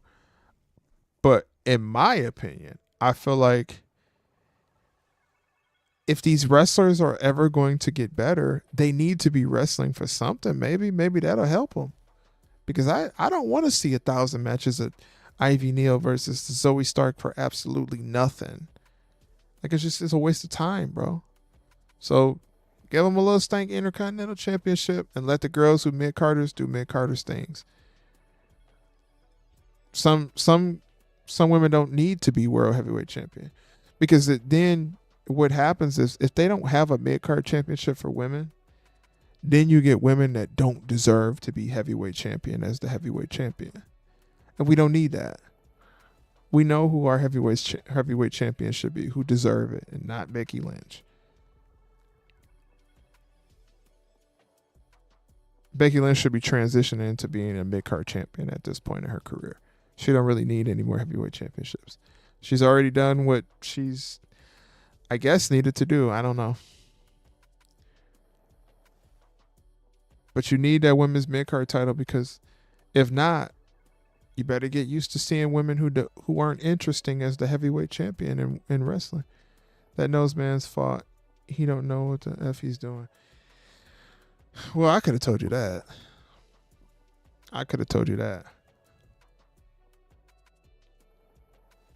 But see, the thing about it is like this is one thing that I was always confused on. You got a guy like Gunther, right? People are still voting for no and yes if Triple H is a good booker. You have a guy like Gunther, and instead of making him the longest reigning or long reigning world heavyweight champion, you made him the long reigning intercontinental champion. A guy like Gunther should not be in the intercontinental championship race. That's for Chad Gable, Sami Zayn, Ricochet. At this point, right now, because he's not a heavyweight contender, because he's been in NXT, Baron Corbin. That's for guys who aren't in the main event. A guy like Baron Corbin could be in the main event, but he's not there right now.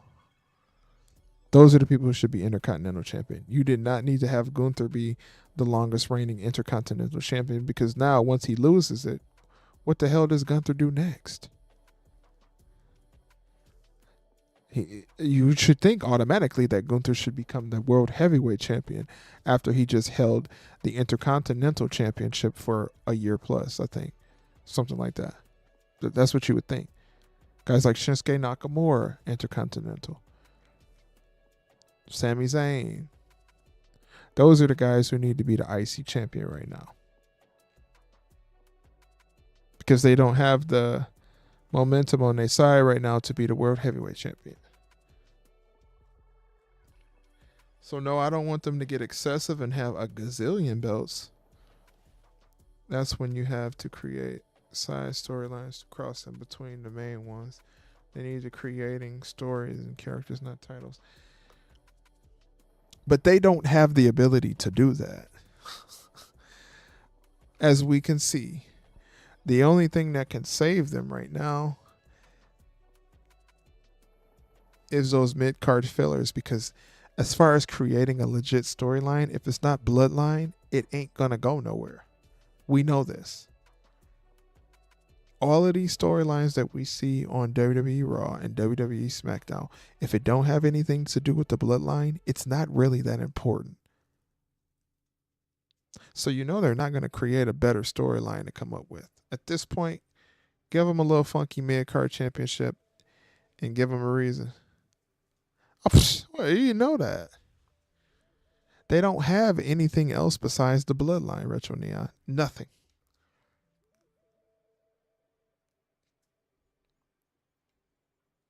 Because if they do, name one storyline right now in the chat. Name a storyline that's interesting in WWE. Besides, I guess, for people, CM Punk versus Drew.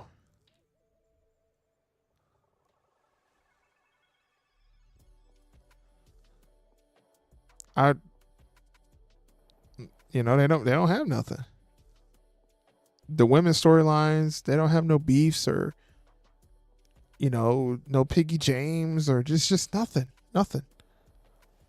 All they got is championships. So if they're not fighting for them, And I like the idea of this Gunther versus Sheamus. That's gonna be a good match. I'm still a little interested in it though, a little bit. Okay, Breezy. I like what Solo got going on.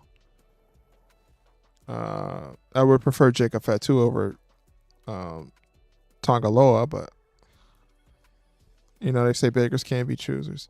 Another thing, Roman Reigns is booked in the Bloodline and are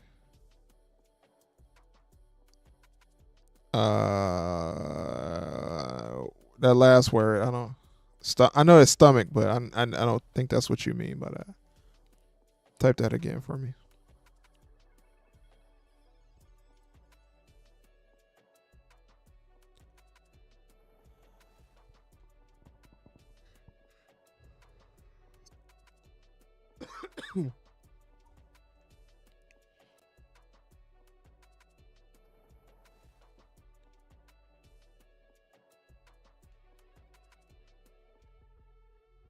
So you got a guy like JD McDonald, the biggest head in all of wrestling. What the hell is JD McDonald gonna do without the Judgment Day?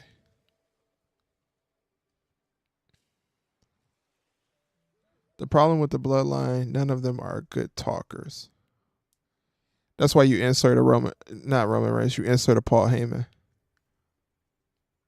Nobody in the Pride is besides Montez Ford is a good talker, but then you insert a guy like MVP into the Pride, it makes the Pride a lot different. That is a big reason why some people have managers, and then managers help people grow to be better talkers. Paul Heyman being around Roman Reigns made Roman Reigns more interesting on the mic. That and charisma and heel work. Sola Sokoa, he's an enforcer. He'll beat you up, dude.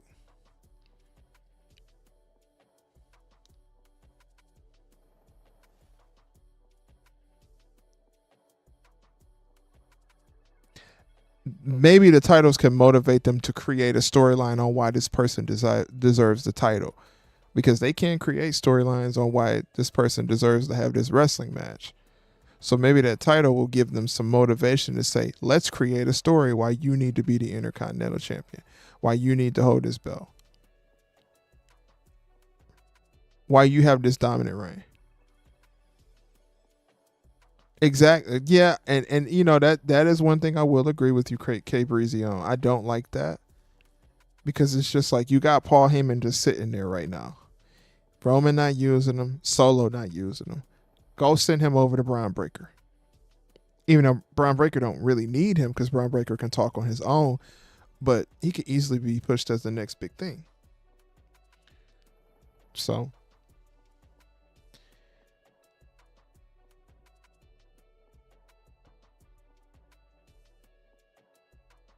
I never took Damage Control serious. Excuse me. Hold on a second, y'all. I never took Damage Control serious. In the beginning, they were kind of cool when they were tag team champions, whatever. But see, a guy like and then here's another one. A guy like Bronson Reed. He's got size. He's a tank. He could have a Mark Henry style run as the world heavyweight champion. But you know what Bronson Reed is missing? He has no charisma. He's not interesting to listen to on the mic.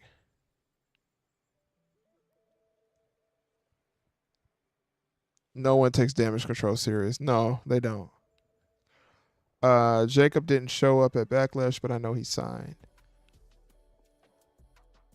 Yeah, I didn't expect Jacob Fatu to show up just yet.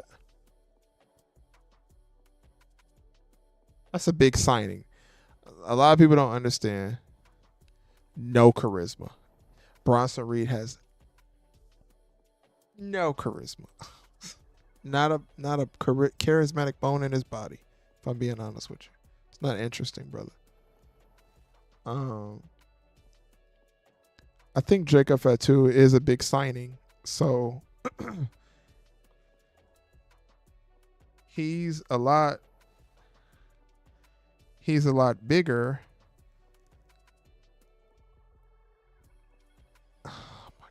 I'm just paying attention to this garbage right now. Just aren't they having a King of the Ring match? If they having a King of the Ring match, why is Sami Zayn attacking them two? I know they got beef, but right now that's not important. Let me stop. Brasserie has no charisma. And then what else did I have to say? I like this guy Chad Gable. I just wish you stay a heel. If you're gonna be a heel, be a heel. I like Chad Gable. I rock with the dude. He's a smaller dude, but I rock with Chad Gable. He got charisma, mic skills. He got it all, man. He can easily pull off that replacement Kurt Angle vibe. What happened to Solo is he wasn't the focal point. He was just an enforcer. So when you put a guy who has skills in a position of being just an enforcer, the actual talent that they have, they don't get a chance to develop it more. Because K Breezy, I'm gonna tell you straight up. Yeah, Chad did win because he got attacked. So Chad is cool. The biggest thing about mic skills and charisma is it's like playing the guitar. The more you play the guitar, the better at the guitar you become. The more you play pool, the better at pool you become. The more you invest into your craft, the better you become. In wrestling, the more you display your craft and the more you talk, the better on the mic you get. And since Solo didn't spend any time getting any better by talking, he just was an enforcer. Now that it is time to shine, he has to get back in the groove of talking again.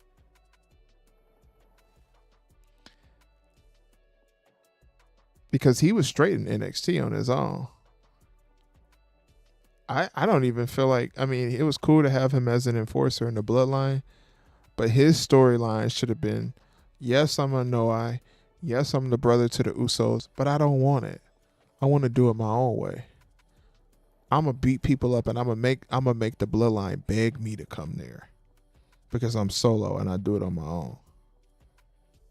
That's where they dropped the ball. But it's okay because I do love the bloodline storyline. I do think it's one of the greatest storylines that has been told in the past few years.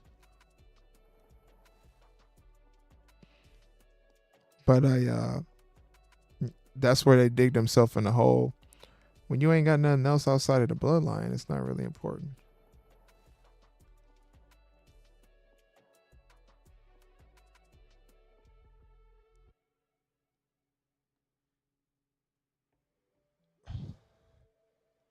Yeah, Roman always gonna be a tribal chief, but at some point in time, the tribal chief got to get beaten.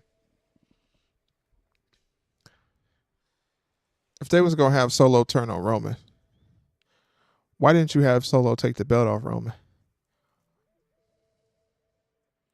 Like, it's just booking that don't make sense to me. And then why is Solo talking about losing when he been losing for the past 8 months?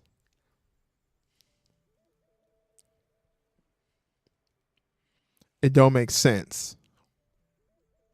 It's stupid booking. It's childish booking. It's lazy booking.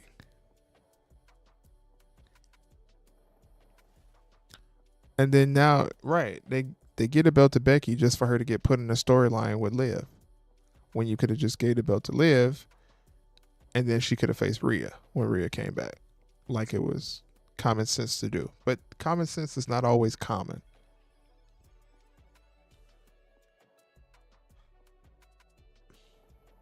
There are people who have common sense and people who use common sense.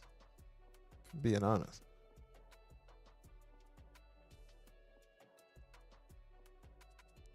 Yeah, The Rock could have took it off of him, but then again, the only issue with The Rock being champion is The Rock don't want to stay the champion.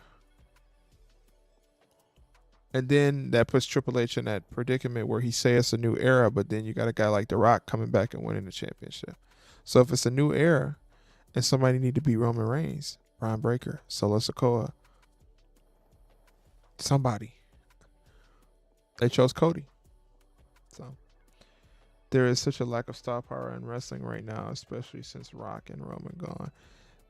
It's a lack of everything right now because they don't have anybody to pass the ball to. It's like having a superstar on a basketball team full of bench players. You got one superstar and a bunch of bench players.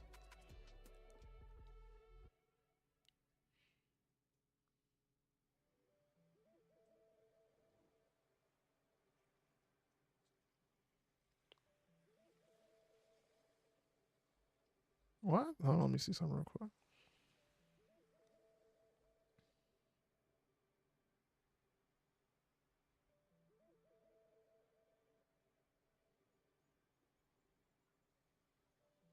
I'm trying to read something. Dijak ended up bleeding and was mad at himself in case it ruined the NXT Underground match. They were taping the following day. Punk calmed him down and had. I'll tell you another guy that I like, right? The guy has natural charisma, natural size, natural character, right? He's like a big boss man, but in better shape than Big Boss Man. Rest in peace to the Big Boss Man. Dijak. I like Dijak. I think what he's done in NXT and the charisma and character he's been able to bring out, that's what he was missing his first go around in NXT. Dijak is also another guy that is a guy that I would pay attention to.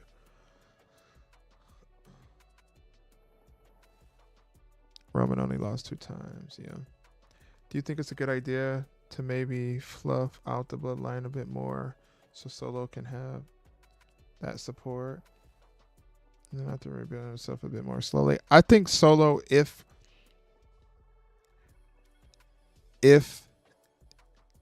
Solo is not in the bloodline anymore, right? If he's not, then he needs to go do his own thing.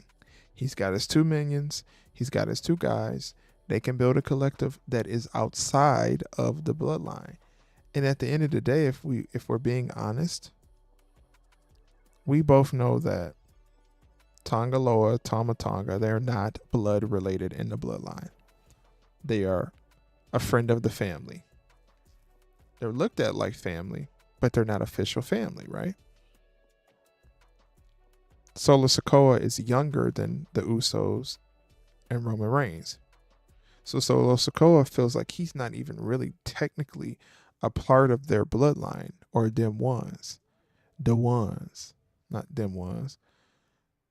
He doesn't necessarily even feel that way because he didn't grow up with them like that. He was a baby. He was young. So at the end of the day, you got 2 guys that aren't really even blood related in there. And Solo Sikoa, they can go do their own thing. Solo Sikoa, they can go do their own thing. They don't need the bloodline. They can go against the bloodline, but when they go against the bloodline, they go against them as themselves and not as the bloodline. They don't need to be bloodline black and bloodline red. Solo Sikoa can go do his own thing. Give him his chance to grow on the mic.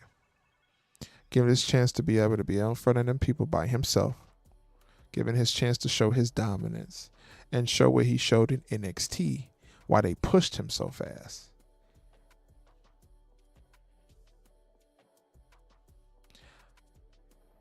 Give him his opportunity to go do his own thing with Tama Tonga and Tamaloa. Or Tongaloa.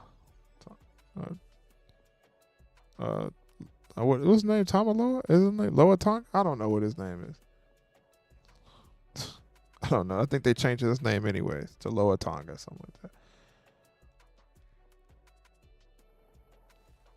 That's why Rock sets something up for Cody to think about. I think that match is happening at SummerSlam 2024. It's probably going to happen. But then again, they didn't dug themselves in such a big hole again because now you got Cody. His story is over. Cody could have chased that story for another 2 years, man. And finally, when it got to the time, he could finish the story. He could have finished the story as a heel. It's simple. Very simple. I finished the story, and I finished it without the help of all of you fans.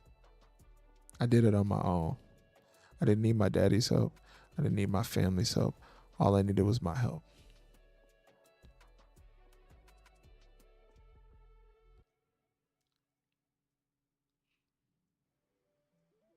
There you go.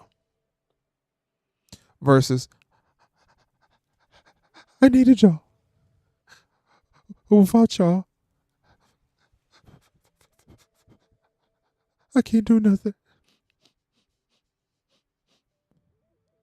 If you have the storyline of Cody Rhodes finishing the story without the fans' help and being backed by the fans, it means a lot more than Cody Rhodes finishing the story with the fans.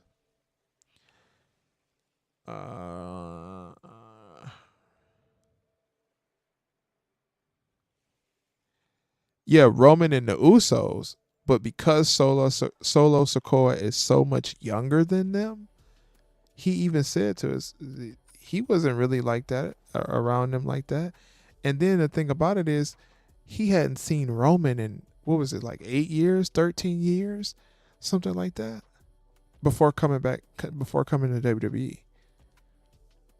So if you really think about it, that the bloodline, right? That's more of a Roman, Jay, Jimmy, Paul thing. And then you add in a guy like Sami Zayn as a fill-in character.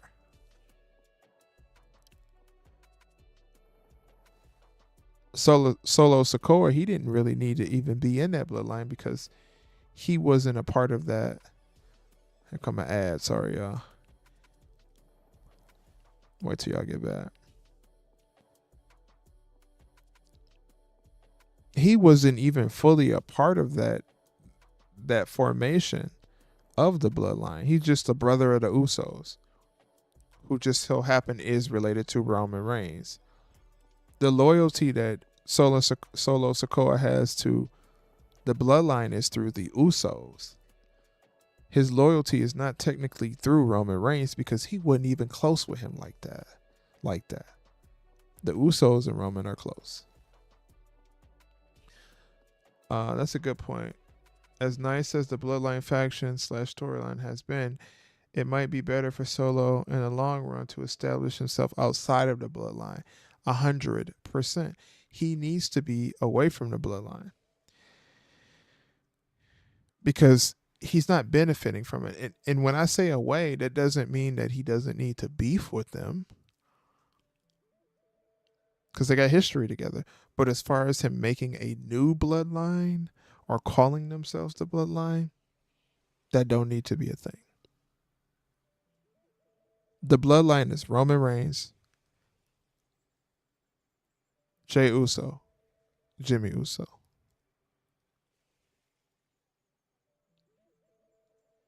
Yes, they are blood related, but they don't have to be exclusively in the bloodline.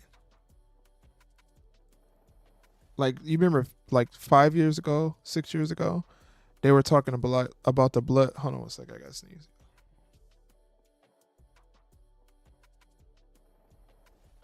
You remember they were talking, excuse me, they were talking about the bloodline, Roman having a new collective since Seth went his way and Dean went his way, and then Dean eventually left. That collective was Jimmy Uso, Jey Uso, Roman Reigns. There was no Solo Sikoa even mentioned because he wasn't even a thought. Then Solo went to NXT, and his original gimmick is, I'm not doing this for my family. I'm doing this because I'm the street champ. It wasn't about the Usos. It wasn't about Roman Reigns. It was because Solo was there to prove what his name stands for. He's Solo. He don't need to be a Uso. Because if that's the case, they should have just named him Sikoa Uso. If he was just going to follow in with the bloodline, fall in line. Good Lord, Liv. And to the brothers out there who sit there and talk about how some of these women is just eye candy, listen. Just enjoy looking at them and shut up. Please. I seen a dude on Twitter, he always talking about how these women don't have this and they don't have this and they're not wrestling at the capacity of this and that and the third. They're just eye candy. Well, if they eye candy and you appeal to them, look at them as what you appeal to them as. Your opinion don't matter.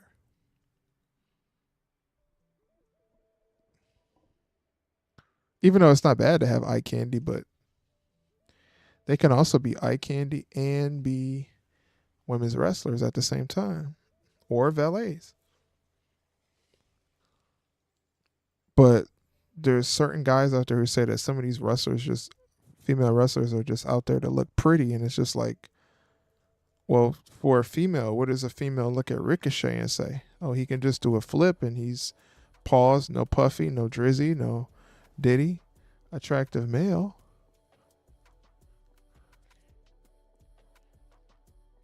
Back to our conversation about the bloodline. I got a little distracted because I be seeing things on Twitter that I be wanting to say, but then again, I don't want to be beefed out with nobody because that's the marks of fight. So yeah, I don't want to be beefed out with folks. That's just not in my nature. I try to take the peace route because if I'm not peaceful, then I'm really not peaceful. That's the Aries in me. But anyways, Solo Sokoa didn't need to be in the bloodline. Yeah, K Breezy, I'm gonna get to that in 1 second. He didn't need to be in the bloodline storyline because they're related, but they're not in the same thing, you know? Like they shouldn't be in the same collective. He came there to do it solo. That's why his name is Solo. By himself. Without the Usos, without Roman Reigns, without the bloodline. And then what did they do? Put him in the bloodline. Where is Asuka?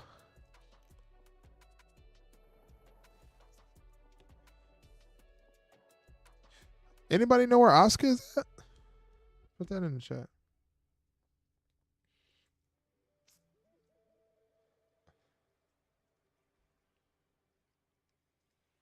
One second, y'all.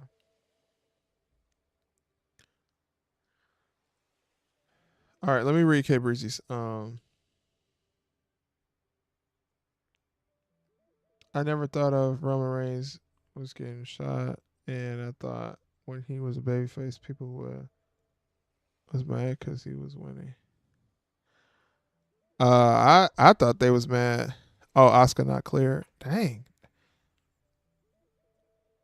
Look at Becky Lynch. She is so terrible. Here they go with this 50-50. You a heel, you a babyface. Is she a babyface or a heel? Well, I kind of get it because she there to win the championship. She ain't there to be Becky's friend. I get that. I get it. That makes sense a little bit. But why do the whole come on, what are you gonna do? What are you gonna do thing?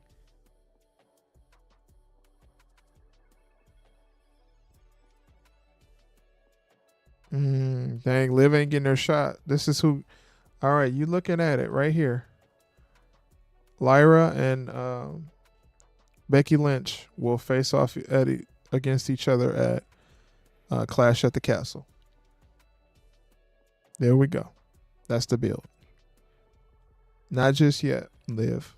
Not yet. We gotta wait another 2 months.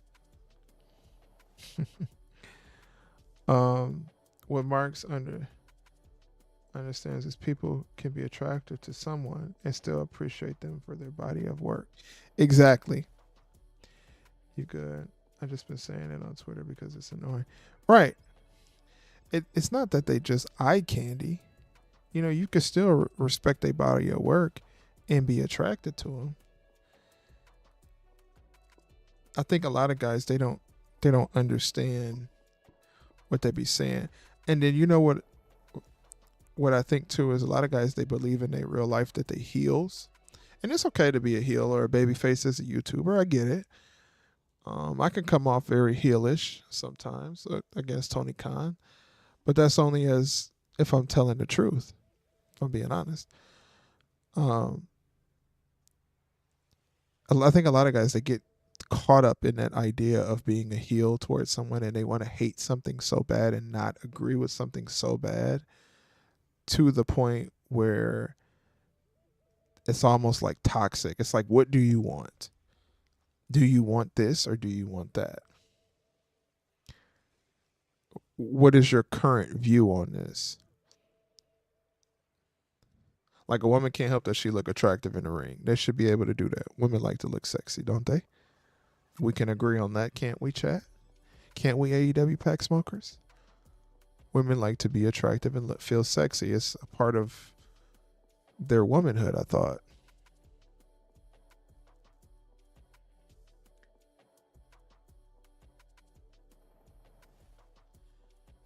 I'd like a camel heel fan guy. Fleming, I'm not sure what that means.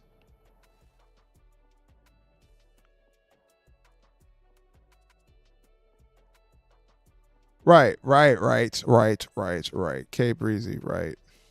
Where my 100 at? Hold on. That's what I'm talking about. We gotta sit there and stare at men in their draws for 2 of how many ever hours of wrestling we have to watch that day, right? Why is it so bad for us to be able to see attractive, sexy women? Why is it so bad for a woman to be attractive or eye appealing in wrestling? We don't want to just see Ivy Neal and Zoe Starks and Shayna Baszler. Like, they cool. They know that, if you need somebody to come fight with you, you got a chick on your head. You're like, man, I need this girl to go get. I need her to go beat this girl up for me. You call Zoe Starks Shayna Baszler. That's what they do. They nuck if you book women's wrestlers. But there are men who care more about the eye appeal to it too, because they've been watching wrestling since the 80s, the 90s, and what have we had in those times? Sexy, attractive women. Ain't nothing wrong with a bra and panties match.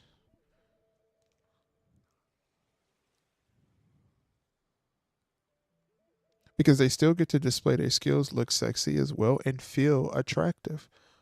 The whole thing that women want to feel. Girls get on the internet, post pictures of their body.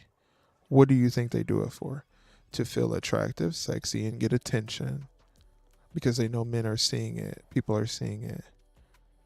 It's common sense. Yeah, right. Like, I've been watching wrestling since I was a kid too. And what are the moments that I remember? Sable. I might forget about some other wrestling stuff, but I cannot forget about Sable. Tori Wilson, Trish Stratus, Jacqueline.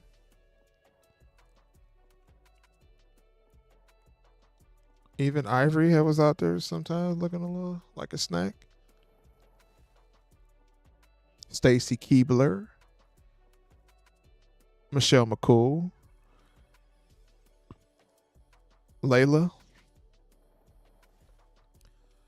We still remember the attractive women. Like, it just got to a point where, and this is what confuses me, there's a promotion of it being okay for it to have attractive women on Instagram, but it's not okay to have attractive women in wrestling. And I think that became a thing. Exactly. Having aesthetic appeal in wrestling matters. Right.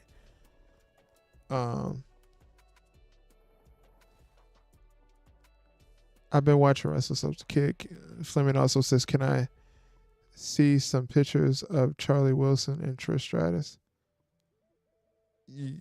Yeah, you can send them to me. Send me to, if you say you want to send them to me, pictures of Charlie Wilson and Trish Stratus, you can go ahead and send them in the Discord if you want.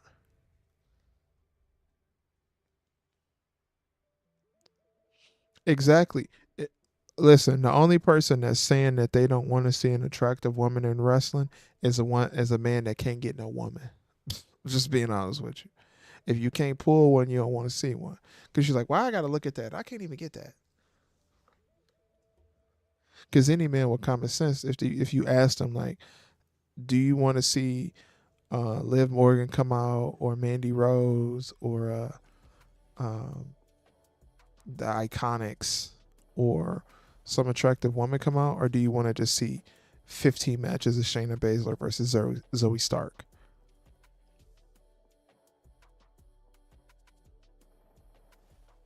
I think you mean Tori Wilson. I was like, man, you got pictures of Charlie Wilson. I mess with Charlie Wilson. I rock with Charlie Wilson. That's my dog. But anyways, do you want to see 15 matches of Shayna Baszler versus Zoe Stark? Which is okay. They can wrestle. That's cool. You know, that's nuck if you buck female wrestlers. Cool. Nuck if you buck. I get it. Or do you want to see a match where there's like even this? These are two attractive women. Good Lord. Please don't bring up Charlie Caruso. Good Lord. Dante, I'm telling you, brother.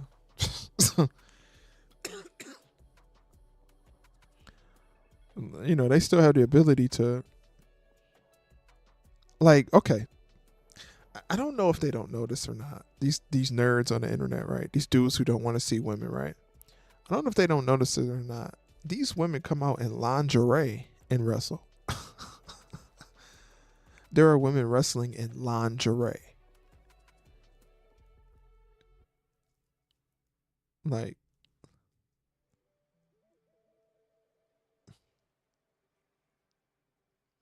oh, you see them on Instagram. Oh, okay. And you were saying Tori Wilson, not Charlie Wilson, right? The Iconics used to wear lingerie. You think these women don't want to feel attractive and sexy in the ring? Like that. I hate that whole, oh, well, they're too, they're being too attractive. Why aren't they wrestling more? What? If you want to watch somebody wrestling, go watch some men wrestle, you freaking nerd. Yeah, they don't like sexy women.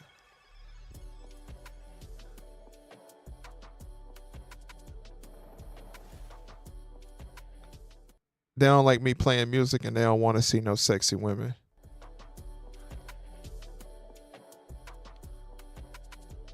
That's why they be in the comment section talking about some, hey, can you not play the music during the stream? Excuse me? Whose stream is this? When you name yourself Master Marks and you make a YouTube channel and you build up the YouTube channel to have the subscriber count that you have, not to say I'm bragging or anything like that, because it's not like I got a billion. But when you get to a specific level on your YouTube, you start calling shots what go on your YouTube. Not on mine, brother.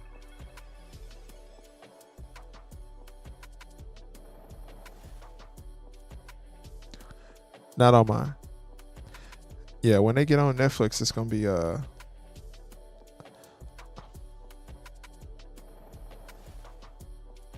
I think Liv will participate in the bra and panties match. Why wouldn't she? Liv is a wild girl, bro. Listen. Liv, right?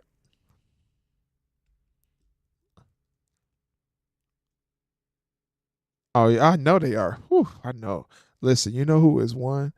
Listen, I'm rest in peace, Bray. But JoJo? Brother. JoJo one of them ones, boy.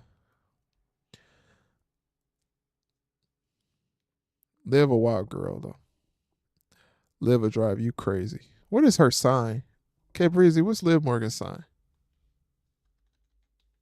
I'm gonna just look it up.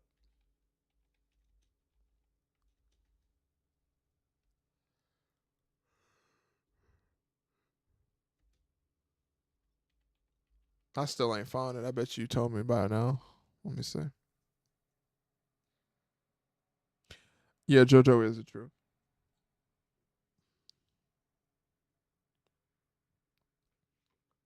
Oh, boy, Leah Morgan, a Gemini.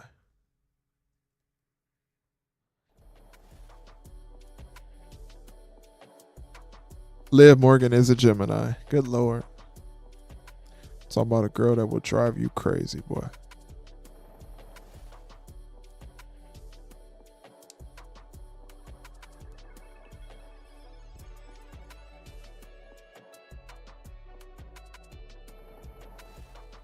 Yeah, look, Liv Morgan is beautiful for sure.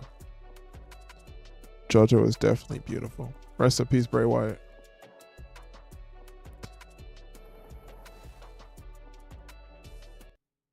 And then also you, not y'all, because I know it's not y'all, but you nerds out there who be sitting there talking about some, oh, JoJo shouldn't be, she shouldn't be doing this. She should still be mourning over Bray Wyatt. You don't have the right to tell somebody how to mourn. That was her fiance, almost husband. If that girl want to go outside and dance on Twitter for all the dogs to see, for all the doggy bones to see, as long as she not selling her body, we want to see it, brother. Bray is gone. She gets to mourn how she wants to mourn. She can go to an event if she want to. Let her do it. Let her hang out with her homegirls. Her fiance just died. And if you haven't experienced what it's like to lose a partner or your partner pass away, you have no business telling somebody what to be doing. You just a person with an opinion. And you know what they say about opinions? My grandma used to tell me opinions is like a-holes. Everybody got one. Let JoJo live her life. You ain't her boss. You ain't her man. You ain't her husband. Her husband and her man is gone. So she is going to mourn how she chooses to mourn. Hate to say it. Stop being nerds. It's okay for women to look attractive, boys. Not y'all. I know y'all like attractive women in the chat, but to those dudes who be just complaining on it. Oh, what's going on, K Brizzy? To those dudes who be complaining on the internet about JoJo having fun with Liv Morgan and doing what she want to do, leave her the hell alone. She's a grown woman who just lost her fiance, the father of her 2 children. If you ain't experienced that, shut up. Ann Arbor. Shout out to Ann Arbor. Last by Roman Reigns was crying at WrestleMania. It was because he wanted his brother to be.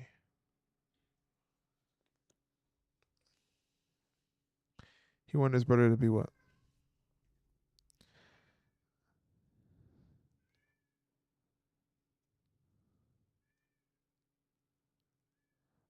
And that was the problem with AEW. The women was dressing sexy. They look like soccer mom. Hey, ain't no wrong with no soccer mom, brother. Soccer moms, they get you some chicken salad with some club crackers. Get you a sparkling water. Soccer moms be putting it on. I get what you mean, though, Christopher Lloyd, though. Shout out to the soccer moms. We do accept soccer moms over here. Somewhat. We're not going to the soccer games, so but we accept the soccer moms over here.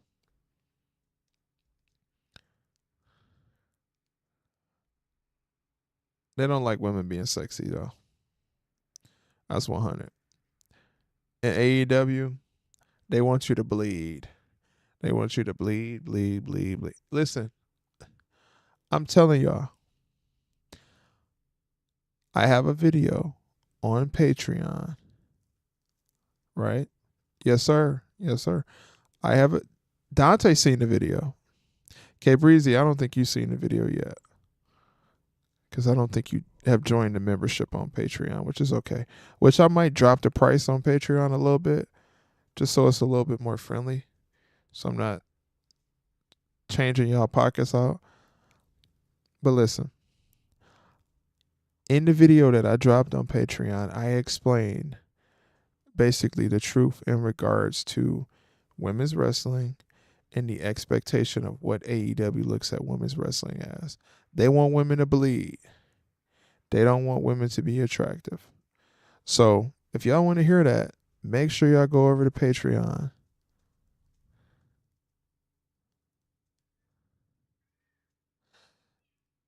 Make sure y'all go over to Patreon and go check out that video. Because Dante, I know you seen it because I seen who's seen it. It's a wild video.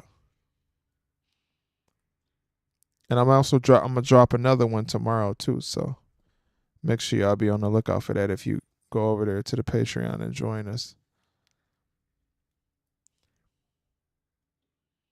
I think I might even just do a little sale on my Patreon just to just so we can get more people over there, so y'all can get the content that y'all really like to see.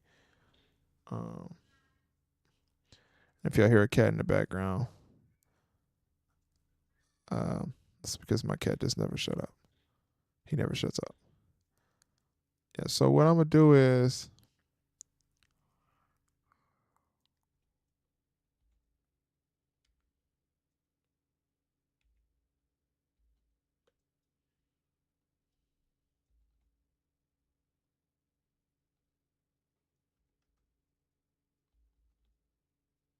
they're trying to get me to have a thing for $300.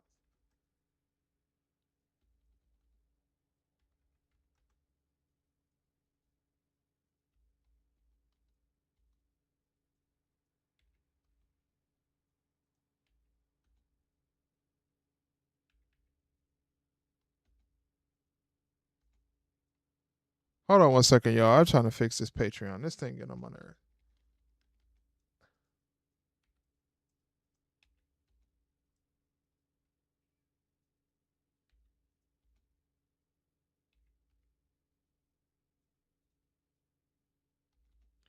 Bro, this is. Give me a second, y'all.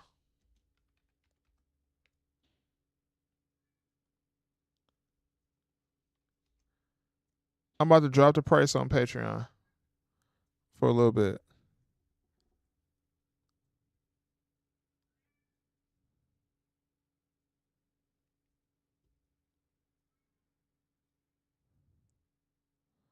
All right, well, let me do it. Okay. Hold on.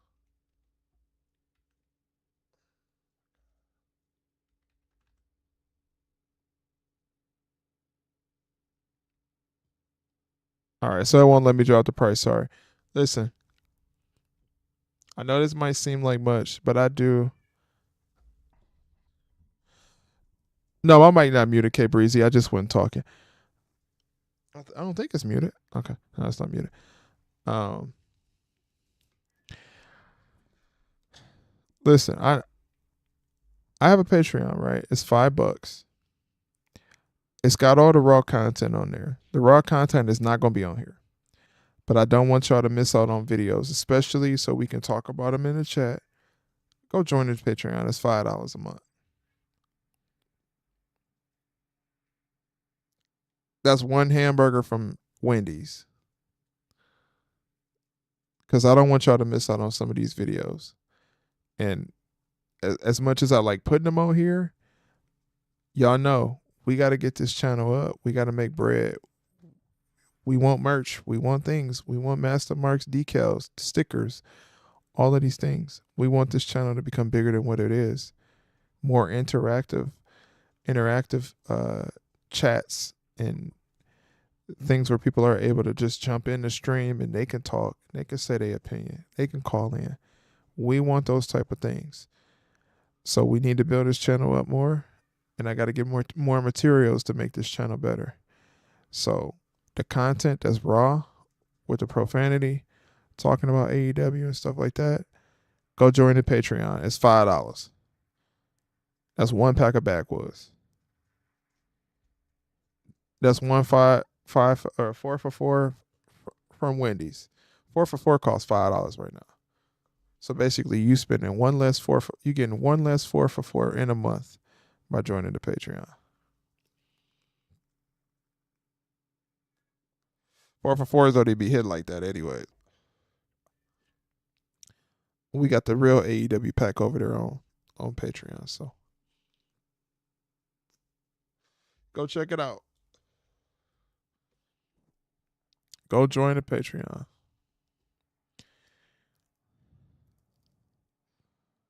$5. Or I'm gonna be honest with y'all, it's content that get posted over there that only Dante gonna see because he a member on Patreon. He also is a member on YouTube as well.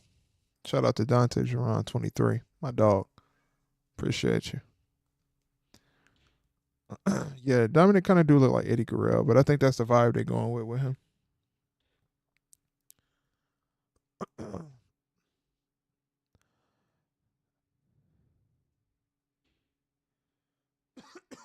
I got a new package coming. Hold on. I ain't ordering nothing. I ain't got a package coming.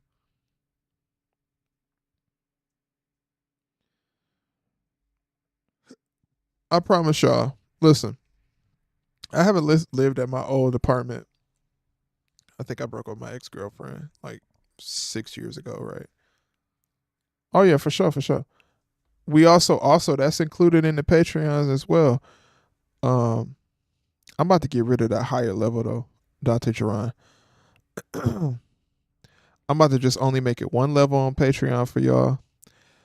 On Patreon, when you become a member over there, we also run a couple things.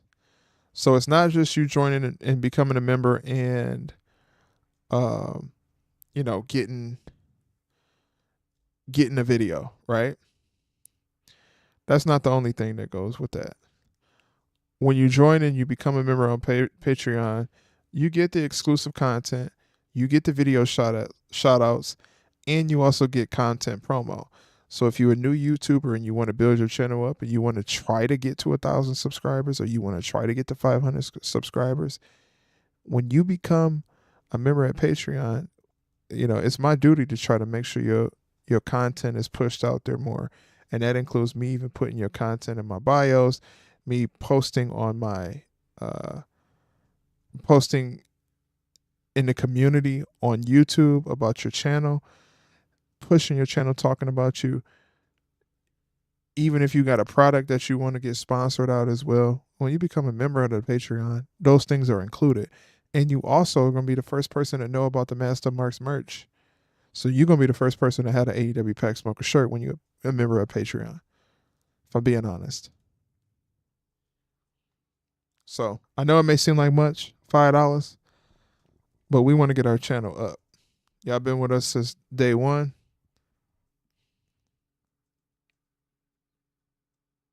Yeah, that is stupid. It makes no sense. I know a lot of y'all been around since day one, but we want to grow the channel. We want to get it bigger. We want to make more moves. So to do that, we need to try to get our content up. And hold on, I'm trying to do something real quick. Give me a second, y'all. I'm about to.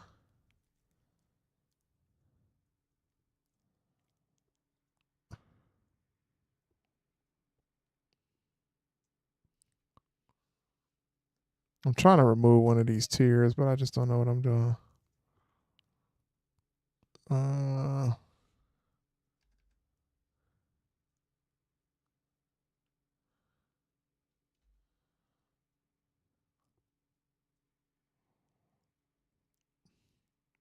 always find myself trying to do a bunch of stuff while I'm on the Discord. Oh, I figured it out. Okay, here we go. Boom. Options. I'm going to edit the tiers right now. It's only going to be one tier. And with the one tier, going to come every single thing that both tiers had. Yeah, so I just edited that for y'all as well. So if you want to become a member on Patreon, make sure you just go on over there, see what we talking about. It's $5 a month. This show has been boring. Okay, so now we getting Sheamus versus Gunther. That should be interesting. I am very proud of Gunther though. Gunther is definitely he's glowed himself up big time. And Ludwig is perfect for the IC division, the Intercontinental division. Perfect. But also, the European title gonna be back soon because they do got that new NXT coming. So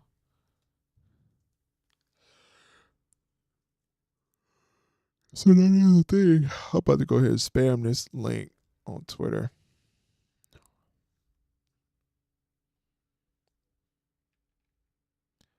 That is a new thing that's coming up as well.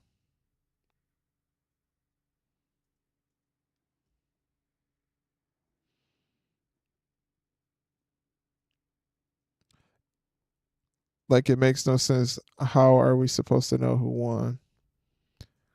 I guess look at Twitter. You know how they go.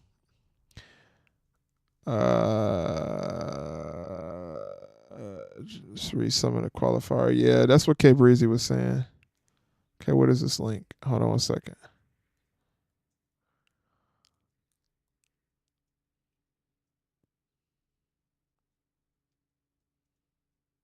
What is this? I don't want to play this on stream, so I don't know what this is. Oh yeah, yeah, I know what this is. Never mind. Retro, you crazy. You know I get a copyright, so I ain't gonna play it live for them to hear, for people to hear. But yeah, y'all can go check out that link if y'all want to.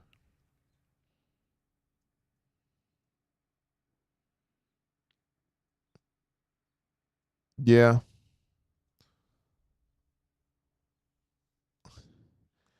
a lot of these crowds have not been good, but also when you go out of the country and you have a big crowd, then excuse me, there becomes an expectation that you know these crowds are going to be just as well, but it don't work out like that. And I see Sheamus is starting to get a little bit more in shape, which is good. He's starting to get back to his original shape. But the thing about it is, y'all remember? Listen, do y'all remember the match of Sheamus versus Gunther when when Gunther beat the hell out of Sheamus? He beat the dog out of Sheamus. He beat him like he stole something from him. That match was crazy. I mean, his chest.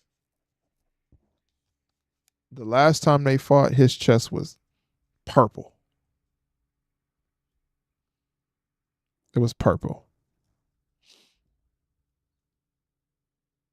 which is crazy. Okay, back to what I was doing on some WWE stuff here. See, this is a see. You know what? I'm reading this thing. I see that there was a tweet that says WWE superstars answer questions from media. Oh, okay, that was the medium thing, the press run. I was about to say, I know Triple H ain't going out like he ain't going out like Tony Khan. I know he ain't going out like Tony Khan. Uh, I'm finna spam these tweets real quick. I know he ain't going out like Tony Khan. It's almost some thank you for watching this episode. What if you don't get your don't nobody care about watching this episode, brother. Just like don't nobody care about watching don't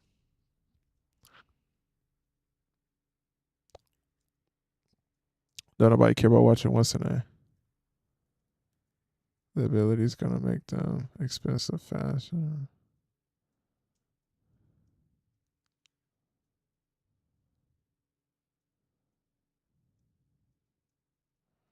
Y'all want to know something? The one thing I don't like about Madden, the game Madden, these people, man, they be gatekeeping them in Madden.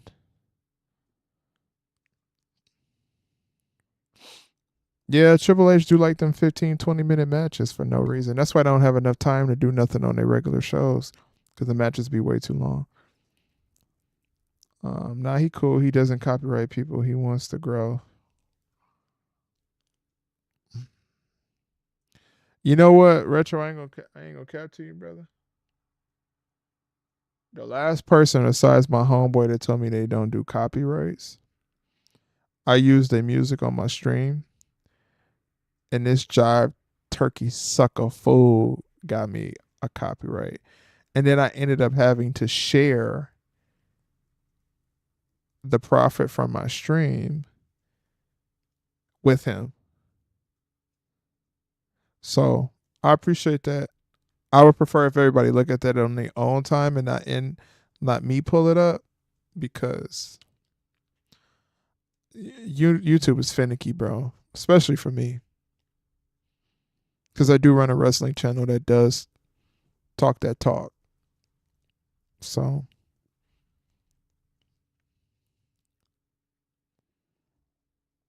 I do run a wrestling channel that comes with a lot of words.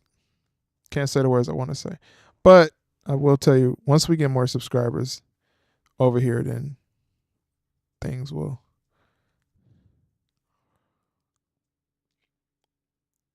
things will. Matter of fact, I'm gonna pull some up over here. And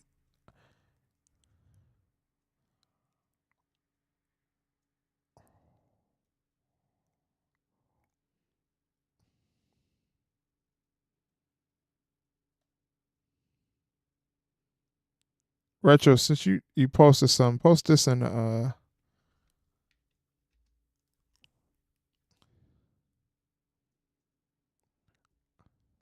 post that in there for me, Retro. Post that link in there for me.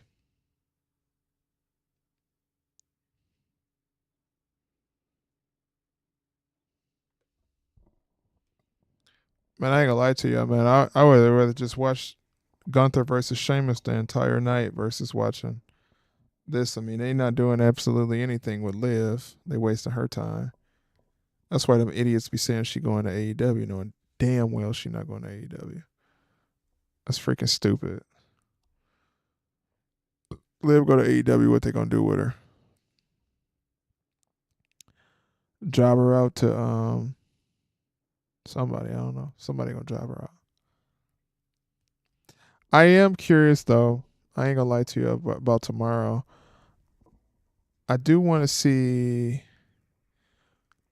what did Lash Legend mean last week when she came out there.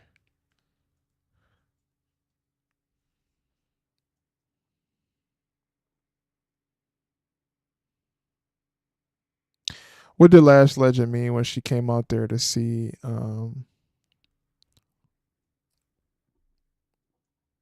she came out there to see Trick Williams and she was saying like somebody coming after him or whatever the case may be, blah blah blah blah blah.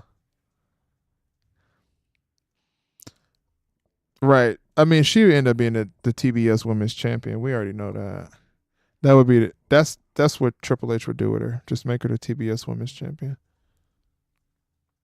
He ain't gonna he ain't gonna do nothing with her exciting. TBS Women's Champion. That's all she gets. That's why a lot of people don't need to be in what is that place called? AEW.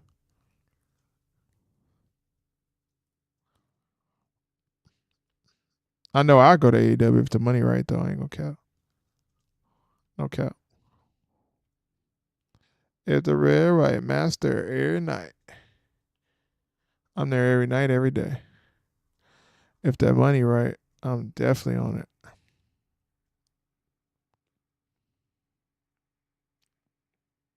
Oh look, there's another QR code.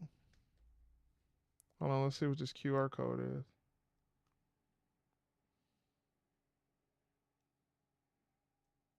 I ain't seen no.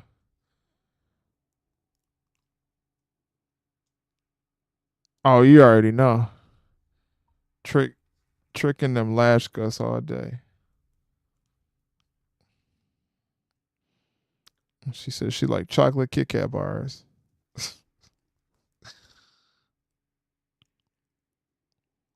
If the bread right, we there every night. I'm telling you, man. If the money right, damn Skippy, I'm gonna be in AEW. What? For sure, for sure. I'm trying to see what this QR code is. It might not be for Uncle Howdy though, because Uncle Howdy I think is gonna be a SmackDown wrestler. Cause I ain't seen no Uncle Howdy stuff today. I don't think. Uncle Howdy.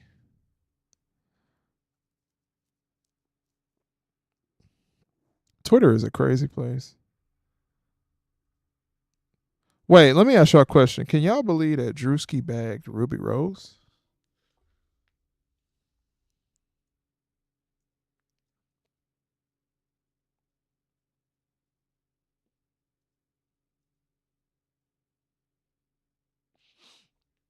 I know Ruby Rose been around a lot, but I ain't gonna lie to you, bro.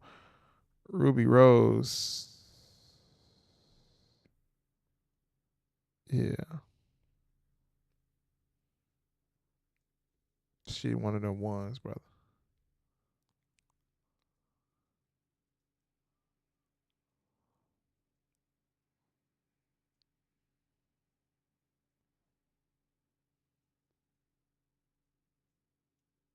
Mm, I'm sorry. I mean, I'd only want to wrestle Edge and Christian Cage, but that's about it. I ain't gonna lie to you, brother. I sit in the back with the Blackpool Catering Club.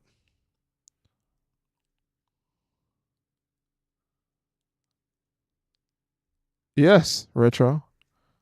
The same one. And just to let you know, who is that girl?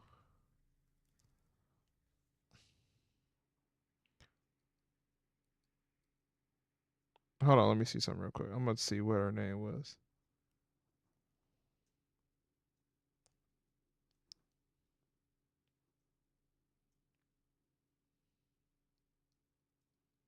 Don't nobody talk about her no more for some reason.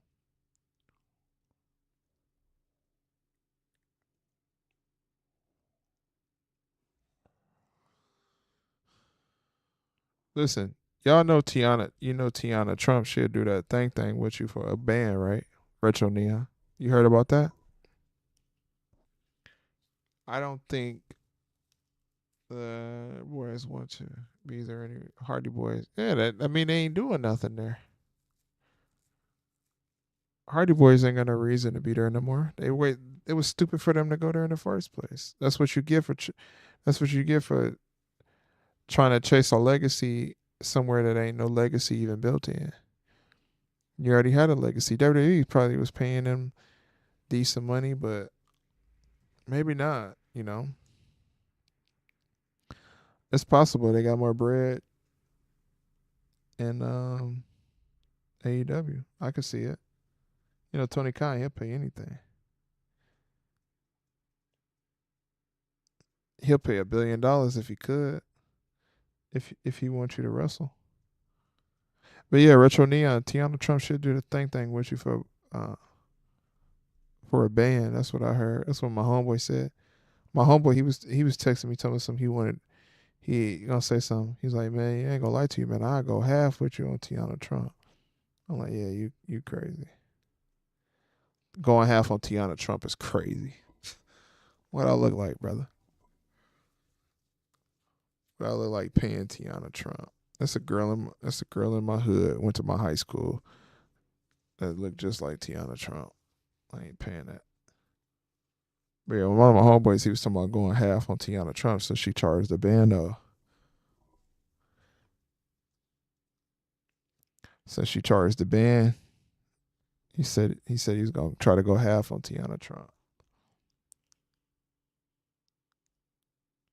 I'm not paying Tiana Trump, brother. You gonna let me do it for free or not?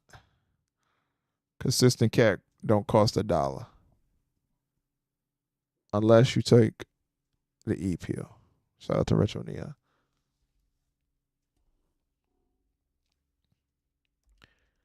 But yeah, man, we only got like 5 minutes left for Monday Night Raw, and I ain't gonna lie to you, it's been a garbage show.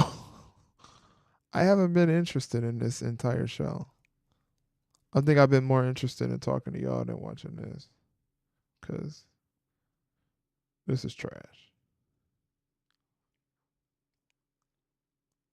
Like I was interested in SmackDown this week.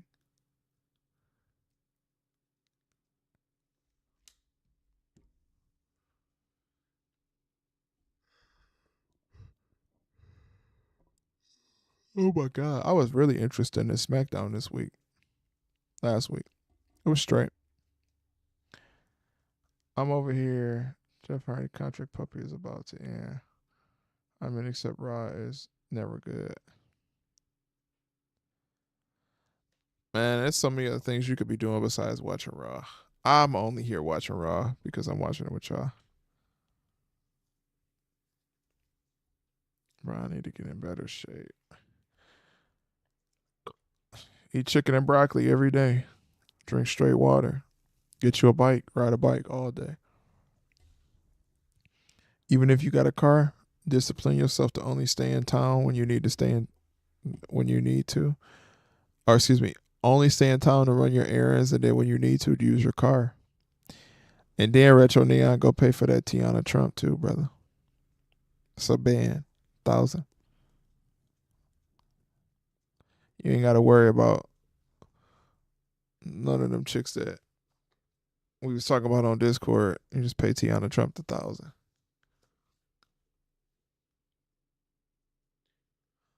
But yeah, taking your health serious is good though. Yeah, Raw's trash. Raw been trash for the past 4 years.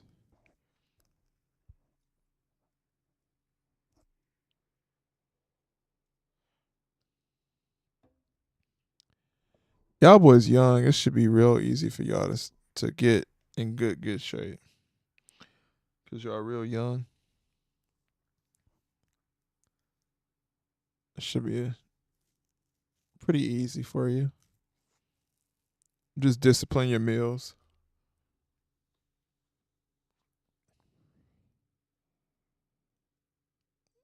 You got a class reunion? How many years? How many years has it been since you was in school? I'm all in your business. My bad, Retro.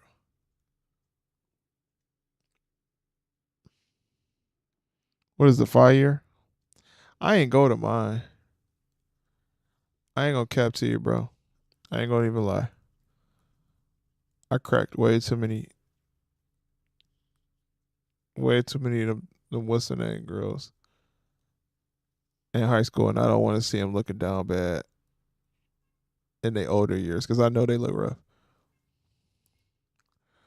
Triple H has been here with the company for many years. Yeah, and he ain't did nothing. 10. Oh, you on your 10. So Retro, let's see, I'm on my dang, how many years it's been? It's what, 2024? I'm on my 13th. So you about 3 years younger than me then. Dang, 10 years out of high school. Don't that seem like a long time, bro? That's gonna have those chicks I showed you. You better get that money out. If you want to do the crime, you gotta pay the price. Yeah, that one you showed was crazy. You better pull that money out. Matter of fact, just pay for it before.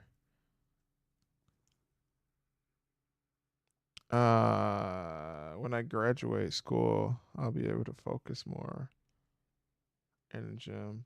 But in school, I can't because I only get like 10 minutes to work out. Okay, Breezy, ain't you done this month?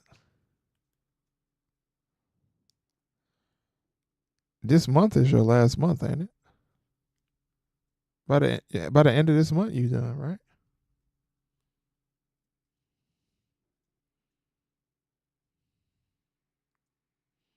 Man, I'm just noticing it is so hard to get views on lives for me right now.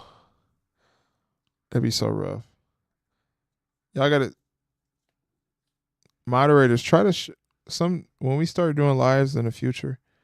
Let's try to get these lives out to more people so they can interact. Oh yeah, congratulations. I'm happy for you. Alexis is gonna be there.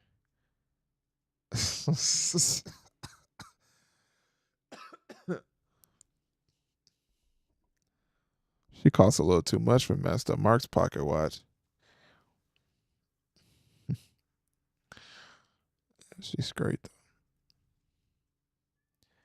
But yeah, Retro Caprizi and Dante, if y'all can, on our next stream, just share the stream out on socials. And try to get a little bit more activity in here. Because I want people to not miss out on the good conversations we have, the environment that we have. I haven't played no music in a while. I'm sorry, but Maybe the guy who said he had a problem with me playing music, maybe he'll be happy now. He'll be satisfied. Because, that's what it's about. The customer's always right. That's what they teach you in college. That's what they taught me in business school.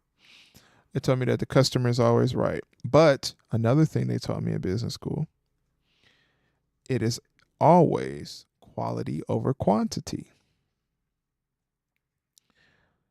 So, like, that's why an hour of NXT is better than 3 hours of WWE Raw.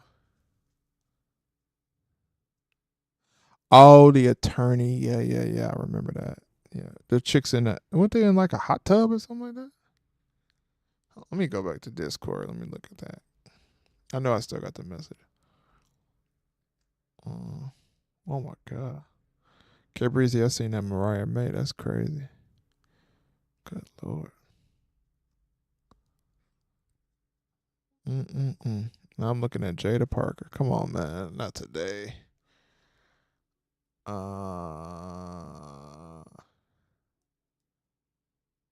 Oh, you got a Twitch?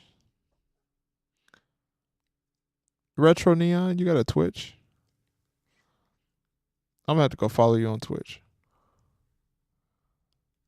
I'm trying to look at. Oh, that was Danja needs that on a mix.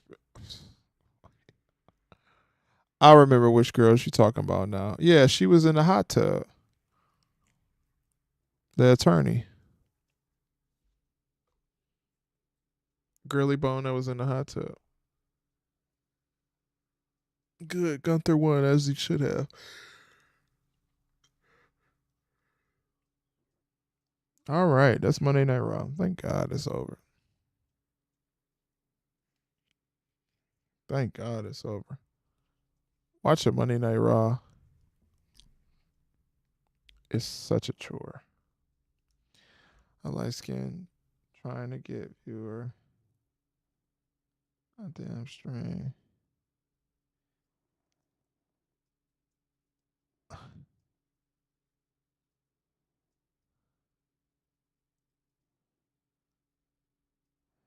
A light skin trying to get 3 viewers on damn stream.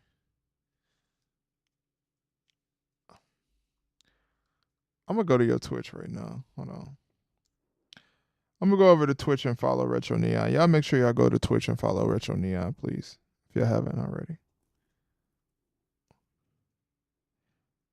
Boy, I get on Twitch. The first thing I see is a girl in a Giat cam. I gotta get off Twitch. Hold on.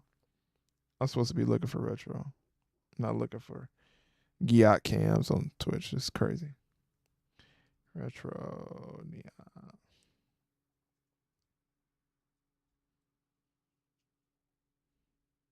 Dang, Retro, you got 68 followers over there. You moving like that over there on Twitch?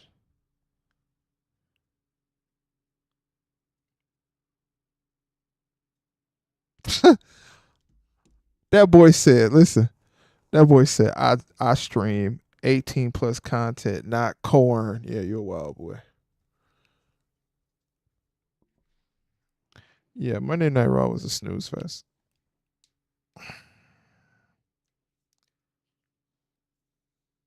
That boy got 68 followers over there. I don't even know how many I got now. That's the one thing about YouTube too. When you're doing YouTube, you'll have 1,000 plus subscribers over on YouTube, but you'll only have like 80 subscribers on Twitch. It's so hard. It's so much harder to build up a Twitch. Well, I don't know. It may be easier to build up a Twitch than a YouTube. I just haven't. I have a follower goal that I want to get to on Twitch, and then I'll start focusing more on. Excuse me. Focusing more on streaming over there.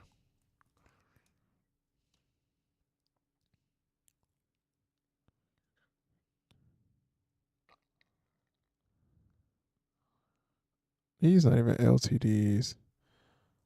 That's why I hate Madden sometimes, bro. I want to stream Madden content with y'all, but I do be raging a little bit. Okay, Micah does it. What's going on? What do I think of the Drake diss last night? I felt like he was rapping like this, and he was too tired to rap. He was getting tired of his crap. Oh, he's so finding the fact. It's just the energy ain't the same. You remember when Drake said drop, drop, drop, drop, and he was begging and begging Kendrick to drop. You remember the energy Drake had over there? He ain't got that energy no more. It seems like he got bombarded when Kendrick dropped 3 straight diss songs on him in a 2 day span. Can it just started to seem like Drake got to the point where he like, all right, this ain't true, that ain't true. I'm not about to keep going. When you want to do a serious, let me know. Headed to bed. Got to get up early. Gotta hit the gym early. All right, Dante, I'll holler at you, bro. We'll be on stream tomorrow. I'll catch you in tomorrow's stream. I'm about to get off of here in a minute too, as well, but I'm just finishing up a last little few things. Um, I don't, I don't necessarily think it's over. I think it's still going to continue. The way Kendrick was dropping, he was dropping like a maniac. He don't take him serious, but it's like, I mean, he got the #1 record on Apple Music right now off of this beef. I mean, it's Kendrick Lamar, bro. He up there. Personally, I'm gonna go with J. Corn. I don't even have Drake as my #1 or my #2. My #1 is J. Corn. My #2 is Kenny, and then my #3 is Drizzler. I like J. Corn the best, but I think J. Corn was smart. J. Corn was smart enough to. I keep calling him J. Corn. J. Corn was smart enough to not get involved in that beef because, first of all, I read something that Schoolboy Q told him to back out of it. So we don't know what the reason why is. It could be deeper than we see, for sure. But yeah, I like J. Corn, man. J. Corn is hard, for sure. And then I like Kenny. I've always listened to Kendrick. I love TDE. Shout out to TDE. And then Drake. I mean, I rock with Drake. Drake make good music, but